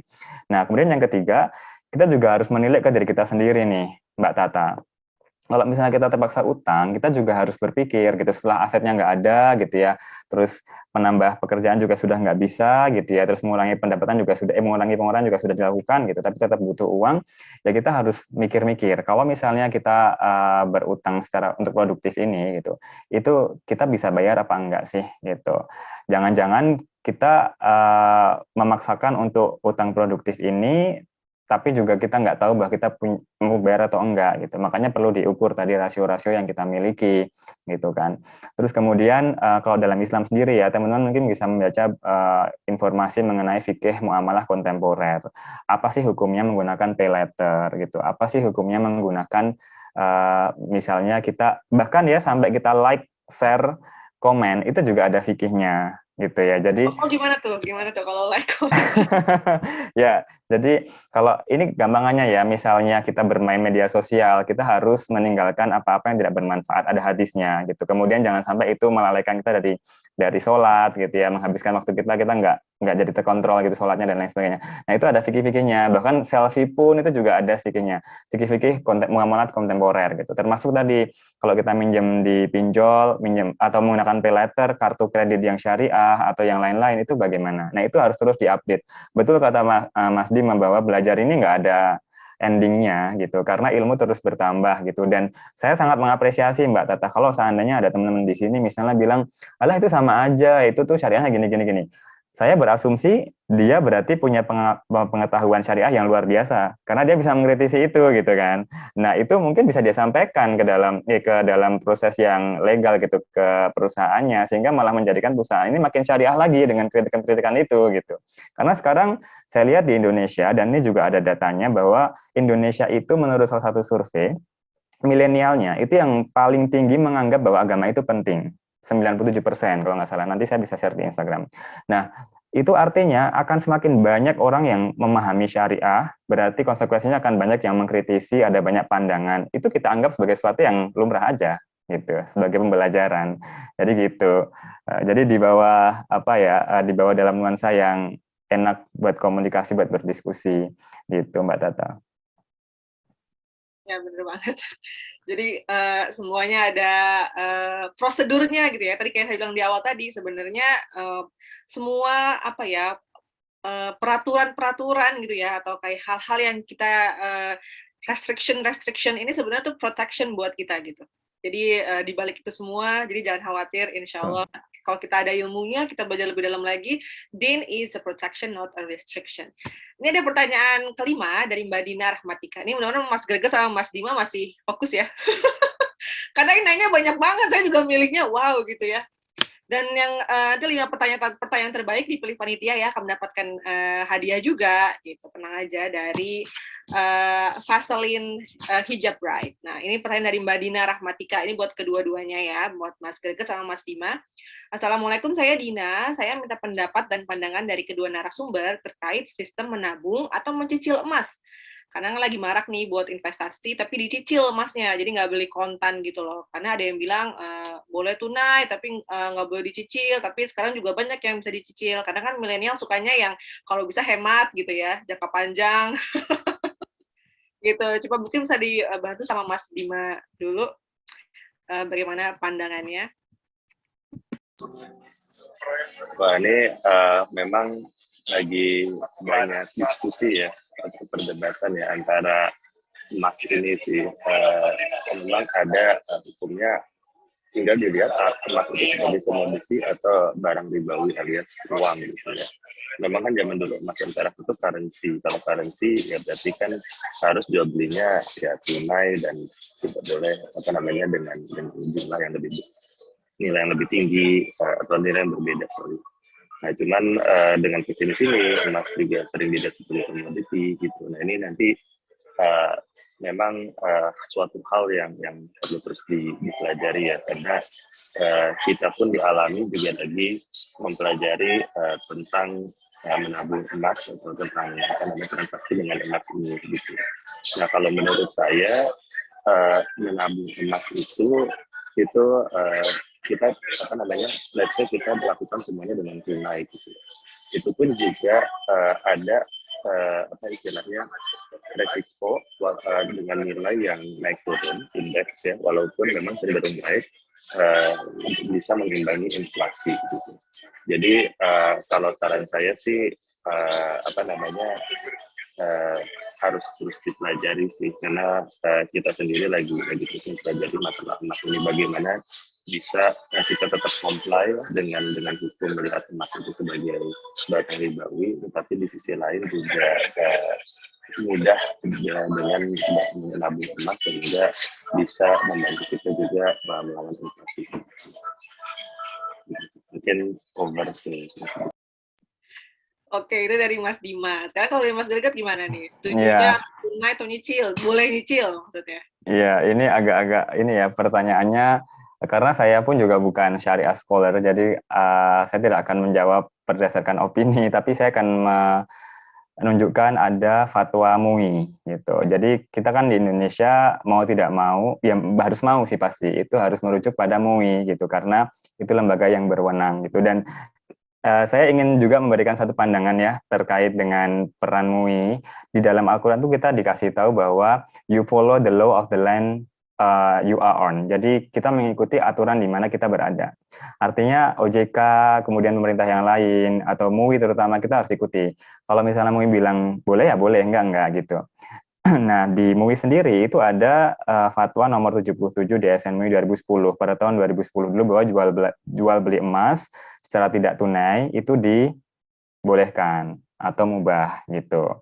Nah, cuman tadi benar kata Mas Dima, nanti seperti apa praktiknya, kan ada banyak platform ya, kita beli di platform online, nabung-nabung di bank juga ada gitu. Nah, itu seperti apa yang menjadikan teknisnya itu bisa dikatakan boleh halal gitu ya, atau enggak, karena misalnya begini-begini. Nah, itu harus diperjelas lagi nanti. Tapi secara umum bahwa menurut MUI, fatwa MUI gitu ya, itu diperbolehkan. Itu fatwa nomor 77 tahun 2010 gitu. Tapi ini saya juga ingin memberikan satu fakta yang menarik ya, Mbak Meninta, boleh dilihatkan slide tentang bagaimana investasi emas ini benar-benar bisa sangat menguntungkan. Ini saya ambilkan dari salah satu akun Instagram Fikih Muamalah Kontemporer kalau tidak salah, di slide yang nomor 13,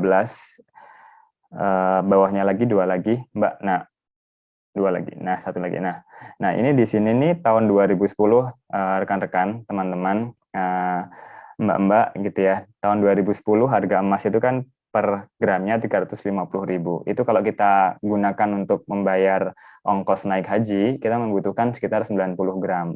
Tapi 10 tahun kemudian, di tahun 2020 dengan kenaikan biaya haji ya, itu ternyata yang kita butuhkan emas hanya 40 gitu. Jadi ya tadi disampaikan Mas Dima, inflasi itu benar sekali.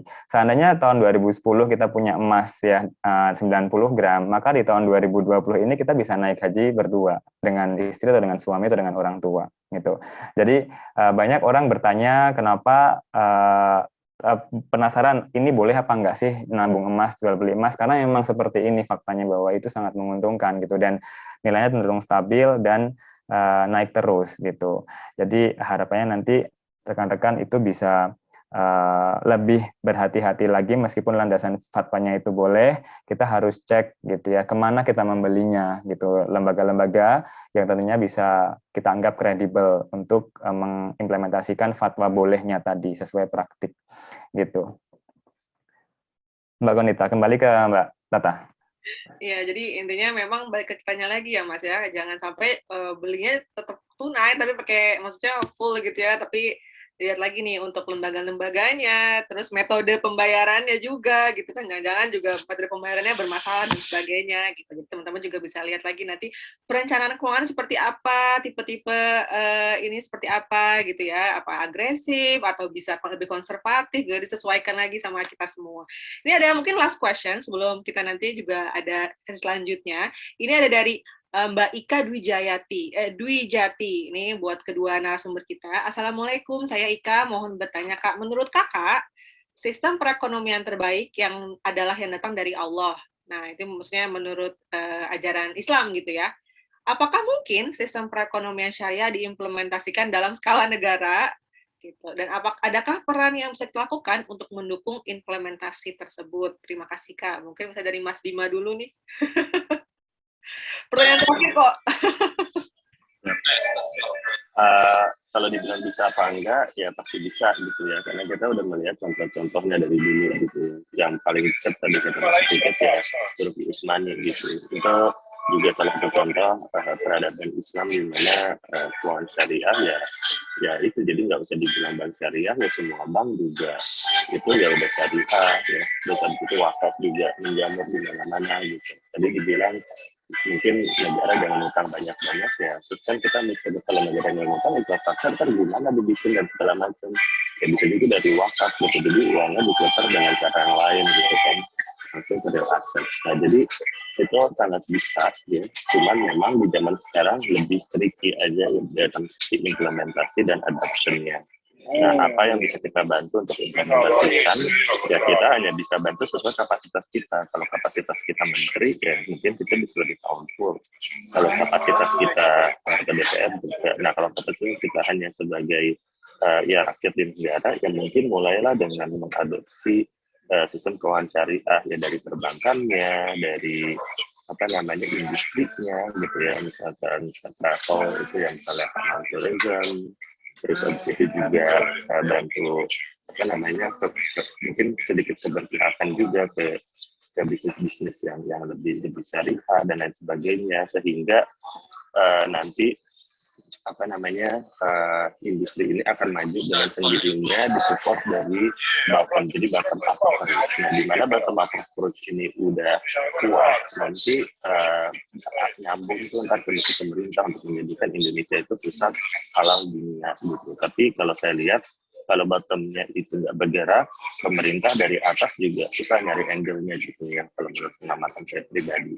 Jadi mari kita makmurkan industri halal ya, keuangan syariah, apa namanya halal commerce, halal fashion dan segala macam, sehingga ya akan terbentuk dengan sendirinya yang sistem keuangan syariah gitu. Nanti di ujungnya formalitas ganti nama dan lain apa itu hanya sudah di ujung aja, yang insya Allah akan itu yang paling penting sekarang adalah adopsinya dan kita menjaga bersama supaya memang sistemnya ini sistem yang benar, yang kita bukan cuma pendanaan tapi azas kebermanfaatannya, keadilannya itu terasa semua. Itu sih dari sini. Baik, itu dari Mas Dima Jani. Nah, ini kalau dari Mas Greget gimana pendapatnya kalau jadi sistem skala negara? Ya, ini saya justru balikin pertanyaannya gitu. Kalau benar kata Mas Dima tadi, skala negara dalam sejarah Islam itu kan khilafah ya. Kita bisa melihat khilafah atau dinasti tadi. Dan di zaman-zaman yang terdahulu itu bisa mewujudkan zero poverty misalnya, nol kemiskinan, dengan penerapan keuangan syariah, ekonomi syariah maksud saya. Nah sekarang dengan sistem yang sekarang bisa nggak mewujudkan itu? Gitu. Nah kalau tidak bisa berarti ada yang salah nih, ada yang harus kita perbaiki. Artinya betul sekali kemungkinan untuk kita menerapkan ekonomi syariah dalam skala negara itu sangat mungkin apabila memang dilengkapi dengan ekosistem ya, peraturan gitu, kemudian pelakunya, industrinya, teknologinya dan lain sebagainya siap gitu, termasuk juga di Indonesia yang pengennya mengarah ke sana gitu ya. Tapi tetap bahwa tadi kata Mas Dima kan substance over form ya. Jadi kita harus lebih berfokus pada substansinya ketimbang formalitasnya.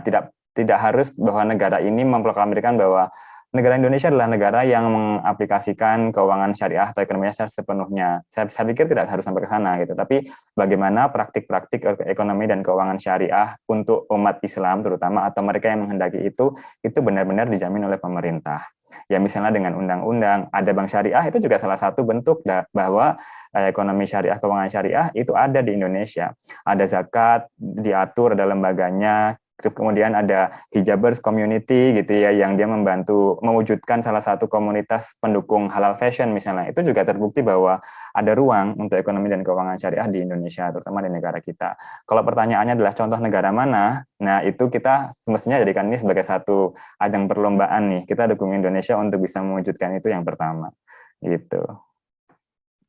Wow, that's a statement ya. Jadi memang balik lagi ke kitanya gitu ya. Mungkin kita nggak perlu nunggu ada apa ya kayak peraturan, regulation. Kita nggak perlu menunggu-nunggu. Tapi memang kalau memang sudah saatnya kita bisa apa yang bisa kita support gitu ya.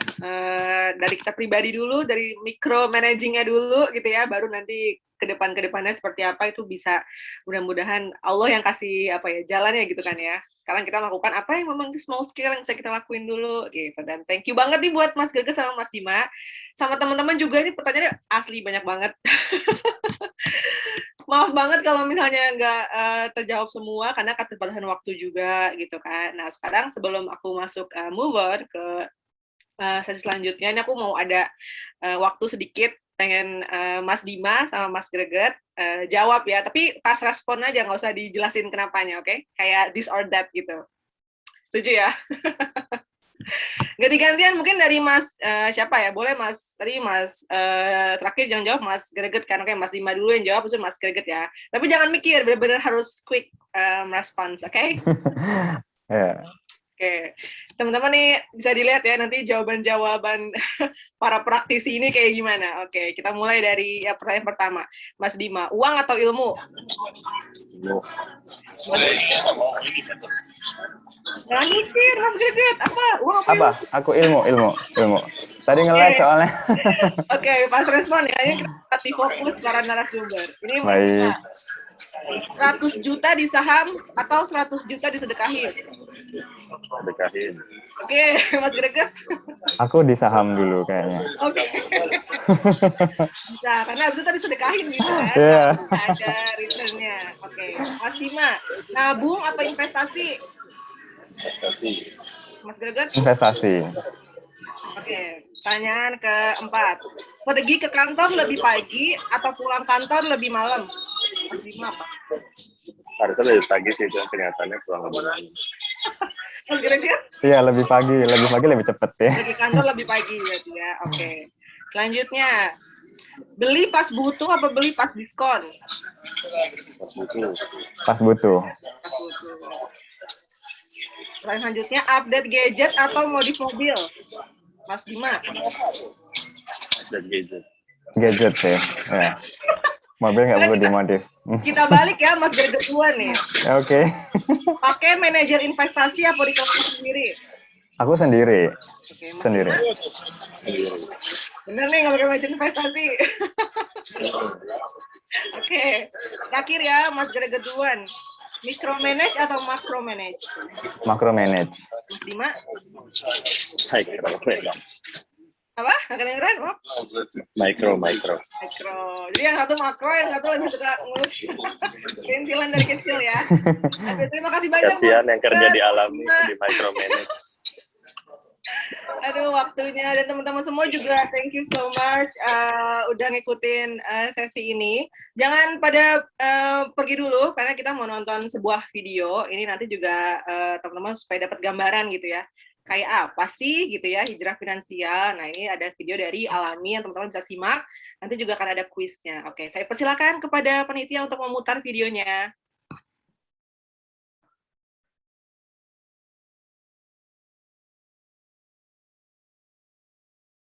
Suaranya belum keluar kayaknya.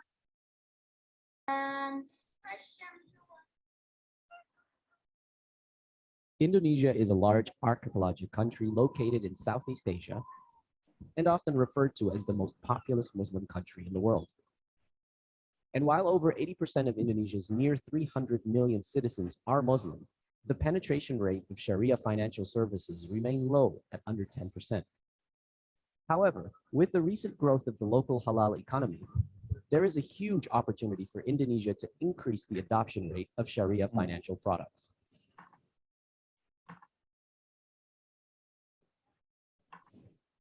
From the humble beginning of our journey in 2018, we have committed to put forth a vision of how the principles of Sharia that uphold the values of ethics, high governance, and fairness society will enable financial industry to bring a more equitable society if implemented right and at scale. And these values have brought us now as the leading Sharia-compliant financial technology platform worldwide, and will pave the way in creating a sustainable digital halal system in years to come. Alami began by launching a peer-to-peer lending platform in 2019, focused on providing productive and Sharia-compliant loans to small to medium enterprises. Fast forward 2 years, we are now the leading global SME fintech lending platform, having dispersed over $100 million across over 3,000 loans. While this has impacted many SMEs and local farmers, it has also provided investment opportunities for many retail funders to support local Islamic entrepreneurs while also achieving solid returns. In 2021, Alami was awarded Best P2P Financing Platform at the Assets Islamic Finance Awards, a culmination on top of many local and international awards received within our first 2 years of operations.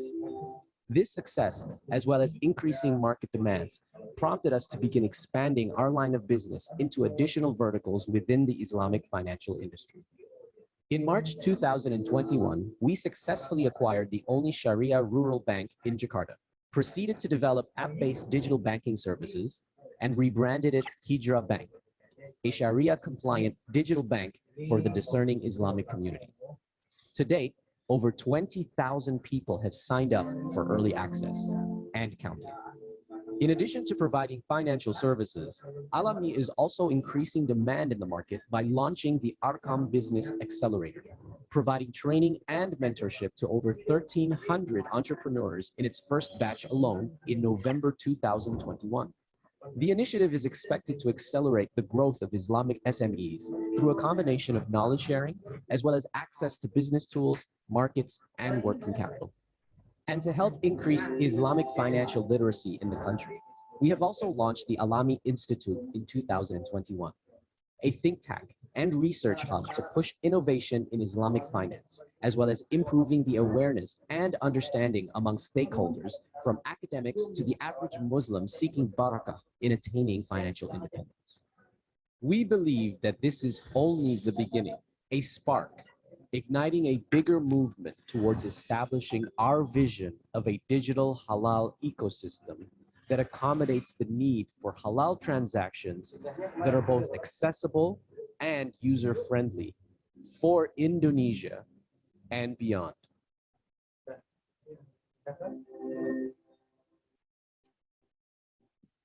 Kita beri tepuk tangan dulu nih secara virtual untuk Alami, untuk Hijrah Bank, and congratulations for the launch of Hijrah Bank. Keren banget, dapat award juga tuh teman-teman. Jadi tadi mungkin banyak yang nanya kan, apa sih landasannya supaya positive thinking nih sama fintechnya atau sama perbankan syariahnya? Nah, the awards, the prestasi yang didapatkan sama Alam ini, sama Hijrah Bank itu luar biasa ya. It's something we all proud of. Oke, teman-teman, tadi saya udah ngetes narasumbernya. Sekarang saya mau quiz buat teman-teman yang masih bergabung sampai di sesi terakhir ini. Kira-kira teman-teman ready atau enggak? Semua siap ya? Boleh ketik di kolom chat, siap-siap, ready-ready gitu. Pertanyaannya gampang, siap tuh katanya, ready ya. Semua udah siap, kalau semua siap saya akan mulai pertanyaannya, karena hadiahnya menarik banget. Nanti akan dapat hadiah, dan pemenangnya akan diumumkan berapa orang ya, 5 orang tuh. Nanti akan dapat hadiah menarik dari Vaseline Hijab Bright. Oke, udah pada siap nih kayaknya ya. Kita mulai nanti cara jawabnya teman-teman tinggal ketik di kolom chat ya, gitu. Jawabnya jangan lupa nanti di post ke everyone, jangan cuma ke saya. Biar nanti panitia bisa cross check siapa aja pemenangnya. Oke, kita mulai dengan pertanyaan pertama ya. Teman-teman langsung isi kolom chatnya, oke? Pertanyaan pertama, Hijrah Bank adalah bagian dari grup perusahaan apa? Wih, banyak banget langsung jawab. Nanti teman-teman panitia bisa bantu dicek ya. Ini teman-teman kita pada semangat banget. Alhamdulillah tuh pada jawabnya alami. Wah, keren banget. Berarti udah tahu ya bahwa Hijrah Bank ini adalah bagian dari grup perusahaan Alami. Oke, kita stop dulu pertanyaan kuis yang pertama. Kita masuk ke pertanyaan yang kedua. Tenang ya teman-teman, yang pertanyaan kedua harus lebih siap-siap lagi. Oke, ready ya? Oke, udah berhenti nih kayaknya. Siapa? Gampang nih. Nama founder Alami Group tuh. Tadi di narasumber kita. Namanya nama lengkap? Iya, udah pakai caps lock. Waduh. Ada yang bilang Mas Greget founder Alami juga. Seru ya? Aduh. Bukan saya. Oke. Wah, udah banyak banget nih yang jawab. Teman-teman panitia bisa nanti dibantu cross check ya siapa yang menang kuisnya. Nanti diumumkan di akhir sesi, oke, sama Kak Pucil. Oke, kita stop dulu. Pertanyaan ketiga, ayo siap-siap ya teman-teman. Apa warna dominan atau branding dari logo Hijrah Bank? Ayo, apa tadi warnanya apa? Saya kasih clue deh. Warnanya ada toska-toskanya, tapi apa ya? Apa toska ya? Belum ada yang bener nih. Ada yang bener nggak? Belum ada. XXX toska. Ada yang bener tuh, teman-teman. Oke, kita stop ya. Tuh udah banyak yang benar, dikasih clue jadi banyak yang benar. Oke, itu pertanyaan ketiga. Oke, kita stop dulu. Oke, kita stop dulu pertanyaan ketiga. Oke, udah stop. Oke, pertanyaan keempat. Ini juga pasti teman-teman pada tahu ya, dan jangan lupa di-follow juga.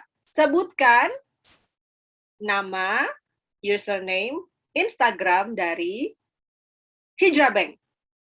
Apa? @apa? Ayo. Teman-teman tahu nggak? Ada udah follow belum? Follow dulu jangan lupa. Dari akun Hijrah Bank.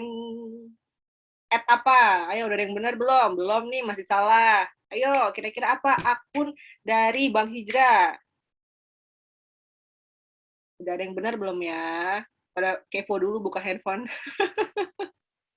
Hadiahnya menarik banget loh teman-teman. Jangan sampai dilewatin. Seru nih pertanyaan yang ini nih. Udah pemenangnya?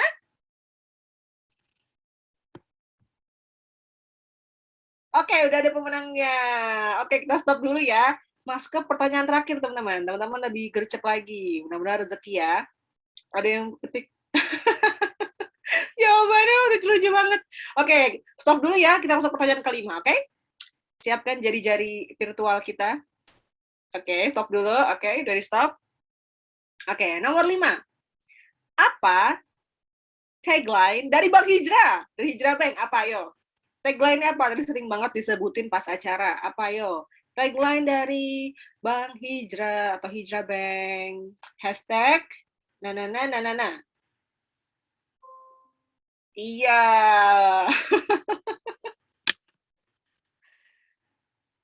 Journey to a bright future. Bener nggak? Bener nggak, Mas Dima? Tagline-nya Journey to a bright future. Masih kurang tepat kayaknya ya. Nah, ini udah banyak nih yang jawab benar, teman-teman panitia nanti boleh dibantu untuk pemenangnya ya. Thank you so much teman-teman udah ikutan sesi kedua kali ini, udah ikutan sesinya, bertanya juga, terus ikutan kuisnya. Mudah-mudahan kita dapat takeaway yang banyak supaya bisa kita jadi lebih mantap untuk hijrah finansial. Sebelum kita tutup closing acaranya, aku juga mau sedikit kayak memberikan highlight nih dari sekian banyak tadi yang kita obrolin. Mudah-mudahan semuanya bermanfaat karena semuanya benar-benar bermanfaat sih sebenarnya ya. Ini ada hal yang penting banget perlu di highlight bahwa a high salary isn't the same with being good with money. Jadi bukan duit banyak yang artinya kita pintar ngurus duit, but knowing how to make the most of what you have is gitu. Jadi lebih baik kita tahu gimana cara pengelolaan yang baik gitu dibanding punya uang yang banyak. Sebenarnya punya uang yang banyak juga oke sih, tapi if we have to choose which one is which, ya berarti yang lebih baik adalah know how to make the most of what you have, ya, apa yang dikasih sama Allah gitu ya teman-teman. Dan jadikan rasa syukur sebagai fondasi untuk kita melakukan sesuatu gitu, supaya kita bisa melakukan sesuatu dengan lebih secara sadar gitu ya, lebih aware sama banyak hal di sekitar kita. Begitu teman-teman. Oke, sebelum kita closing, aku mau ngajak teman-teman semua dan juga narasumber dan juga kakak-kakak panitia untuk berfoto bersama. Kita foto bareng-bareng dulu. Nanti dibantu dulu nih sama tim panitia. Boleh dinyalakan dulu kameranya supaya kelihatan muka-muka penuh insight-nya. Nggak pusing ya, mudah-mudahan hari ini kita nggak pusing, malah justru menyambut besok weekend, terus hari Senin jadi lebih semangat gitu. Karena kita udah dapet insightful, takeaway hari ini dari Mas Greget, terus dari Mas Dima juga. Thank you so much. Oke, kita foto bersama dulu ya, teman-teman yang belum nyalain kameranya, boleh dinyalain dulu kameranya sebentar. Gitu. Kita foto bersama on my count. 3, 2, 1, senyum. 1, 2, 3. Oke, sekali lagi ya teman-teman ya. 1, 2, 3. Oke, kalau HC ada tangannya gitu kan ya, HC gitu ya. Kakak HC gimana nih? Gini ya tangannya. Gimana sih? Gini. Gimana Kak Pucil? Gini. Gini. Nah. Kelihatan nggak? Ah, iya. Oke, semuanya kalau bisa pakai HC-nya. 1, Thank you. 2, 3. Yeay! Thank you so much. Sekali lagi untuk Mas Greget dan Mas Dima, thank you so much. Jazakallah tuh, jazakumullah yang benar ya, karena plural. Untuk waktunya dan teman-teman juga semua, terima kasih banyak udah menyempatkan hadir di sesi hari ini. Aku yakin banget sih, aku confident teman-teman semua dapat insightful takeaway dari dua narasumber yang luar biasa, dan mudah-mudahan bisa diaplikasikan ke keseharian kita, dan mudah-mudahan kita lebih mantap untuk hijrah secara finansial ke depannya gitu ya. Akhir kata dari aku, mohon maaf jika ada kesalahan penyampaian atau ada hal-hal yang kurang berkenan. Aku kembalikan kembali ke Kak Pucil selaku MC. Terima kasih banyak juga untuk Hijabers Community. Assalamualaikum warahmatullahi wabarakatuh. Waalaikumsalam warahmatullahi wabarakatuh. Masya Allah, tepuk tangan virtual dulu dong. Senang banget hari ini, ngobrolnya seru banget. Terima kasih Tata, makasih Mas Greget ya waktunya, Dima. Makasih Dima juga yang udah masih di Turki ya, menyempatkan banget nih untuk hadir di acara HC kali ini. Mudah-mudahan bermanfaat. Ya. Amin, Saya insya Allah selalu bermanfaat banget. untuk Hijabers Community, Alami dan Bang Hijrah. Amin, makasih banyak. Mungkin terakhir juga dari Mas Greget sama Mas Dima ada yang mau disampaikan lagi nggak nih sebelum kita tutup dari pesan-pesan mungkin? Kalau saya mungkin ini ya, ilmu itu kan muaranya ke amal, jadi semoga nanti bisa diamalkan semua dan kita bisa sambung silaturahim di lain waktu atau bisa tetap belajar di media sosial, begitu. Oke, amin. Kalau dari Dima nih, gimana yang sedang berada di depan Galata Tower ya itu ya? Iya nih, udah diusir dari kafe. Iya, jadi kalau aku menurutku jangan takut untuk mencoba. Yang paling berat mungkin proses awalnya ya, kayak udah lama nggak nih olahraga, terus mau olahraga lagi rasanya capek dulu, males banget gitu ya. Tapi begitu udah itu insya Allah akan jauh lebih mudah dan nggak ada kata terlambat, semuanya berproses ya. Kita di sini narasumber juga lagi berproses juga, jadi jangan takut untuk menjalani proses ini bersama-sama. Insya Allah. Oke, baik kalau begitu. Alhamdulillahirabbil alamin. Sekali lagi terima kasih ya kepada Tata, Mas Greget sama Mas Dima. Tidak terasa sudah 2 jam kita bercengkrama secara virtual di pengajian Akbar HC 2021 sesi hijrah finansial dengan tema Melek Finansial untuk Milenial. Semoga Kak Tata, Mas Greget, dan juga Mas Dima ini semoga kalian selalu diberikan kesehatan, keberkahan, dan juga lindungan dari Allah Subhanahu wa taala. Amin ya rabbal alamin. Oke, kalau gitu teman-teman untuk para narasumber dan moderator boleh kalau misalnya memang mau pamit silakan. Tapi kalau mau stay dulu sampai selesai boleh karena pamit dulu ya. Assalamualaikum. Ya, boleh silakan. Terima kasih. Waalaikumsalam. Saya juga pamit rekan-rekan, sehat-sehat. Assalamualaikum warahmatullahi wabarakatuh. Waalaikumsalam warahmatullahi wabarakatuh. Oke, kita habis ini mau ini dulu nih pengumuman pemenang ya. Tadi kan ada penanya terbaik ya sama pemenang kuis ya. Aku akan umumin dulu untuk penanya terbaik ya yang akan mendapatkan hadiah dari Vaseline Hijab Bright. Ada dari Bunga dari Bandung, terus ada Iin M, ada Desi Fatmawati, Siti Aisyah, dan Dina Rahmatika. Yeay, selamat ya. Nanti dapat hadiah dari Vaseline Hijab Bright. Selamat ya. Nanti akan dihubungin sama panitia ya. Oke, dan selanjutnya yang tadi nih kuis tentang Hijrah Bank. Wah, ini kalau yang tentang Hijrah Bank ini dapat saldo tabungan ya senilai 100.000 dari Hijrah Bank. Wah, pas banget nih mungkin bagi yang pengen buka akun kan. Alhamdulillah nih, insya Allah yang 5 orang ini nih ya, siap-siap ya. Saya akan kasih tahu nih siapa ya.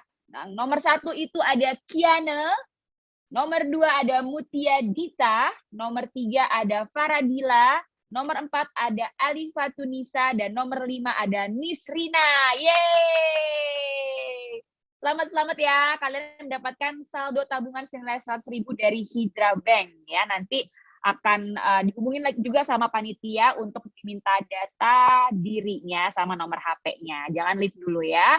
Oke, kalau gitu. Baik, sudah dikasih hadiah-hadiahnya ya. Dan tentunya acara pada sore hari ini kita harus cukupkan sampai di sini. Sekali lagi Kak Tata, aduh kangen deh, pengen ketemu secara offline gak sih kita? Aduh banget, aduh mudah-mudahan habis ini situasinya lebih baik ya Kak, semua sehat-sehat, dilancar-lancar semuanya offline ya. Amin. Acara HC. Ya, amin, offline. Amin. Oke. Kalau gitu karena teman-teman semua hari ini kita akan tutup acaranya. Alhamdulillah pengajian Akbar Hijabers Community 2021 sudah selesai. Sekali lagi saya mewakili HC juga ingin mengucapkan terima kasih yang sebesar-besarnya kepada seluruh pendukung ataupun pihak-pihak yang tentunya sangat membantu terselenggaranya acara pada hari ini. Terima kasih kepada sponsor kami Hijrah Bank, Vaseline Hijab Bright, dan juga Wardah. Dan juga media partner ada Farah Magazine, dream.co.id, community partner Hana Indonesia, MT Patra, Intujana, MT Sahabat Aisyah, Ahwat Bergerak Jakarta, Pena Berkah Berbagi, MT Horetunisa, dan juga MT Hijratul Kafa, Izatunisa Official, dan juga Ahwat Bersolawat. Akhir kata, sekali lagi terima kasih teman-teman Hijabers yang sudah setia join di Zoom ini dari sesi 1 tadi sampai akhir. Mohon maaf kalau ada kekurangan dan kekhilafan. Karena segala sesuatunya kesempurnaan hanya milik Allah Subhanahu wa taala. Semoga kita sehat-sehat selalu. Sampai ketemu di pengajian Akbar Hijabers Community 2022 insyaallah. Wassalamualaikum warahmatullahi wabarakatuh. Dadah teman-teman semua. Dadah Kak.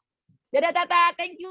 Arminta juga dari Hijrah, thank you semua teman-teman. Makasih. Oke, silakan. Boleh teman-teman yang sudah hadir di sini ya sudah boleh leave dan boleh dikasih juga nih ya sama teman-teman panitia. Oke, terima kasih.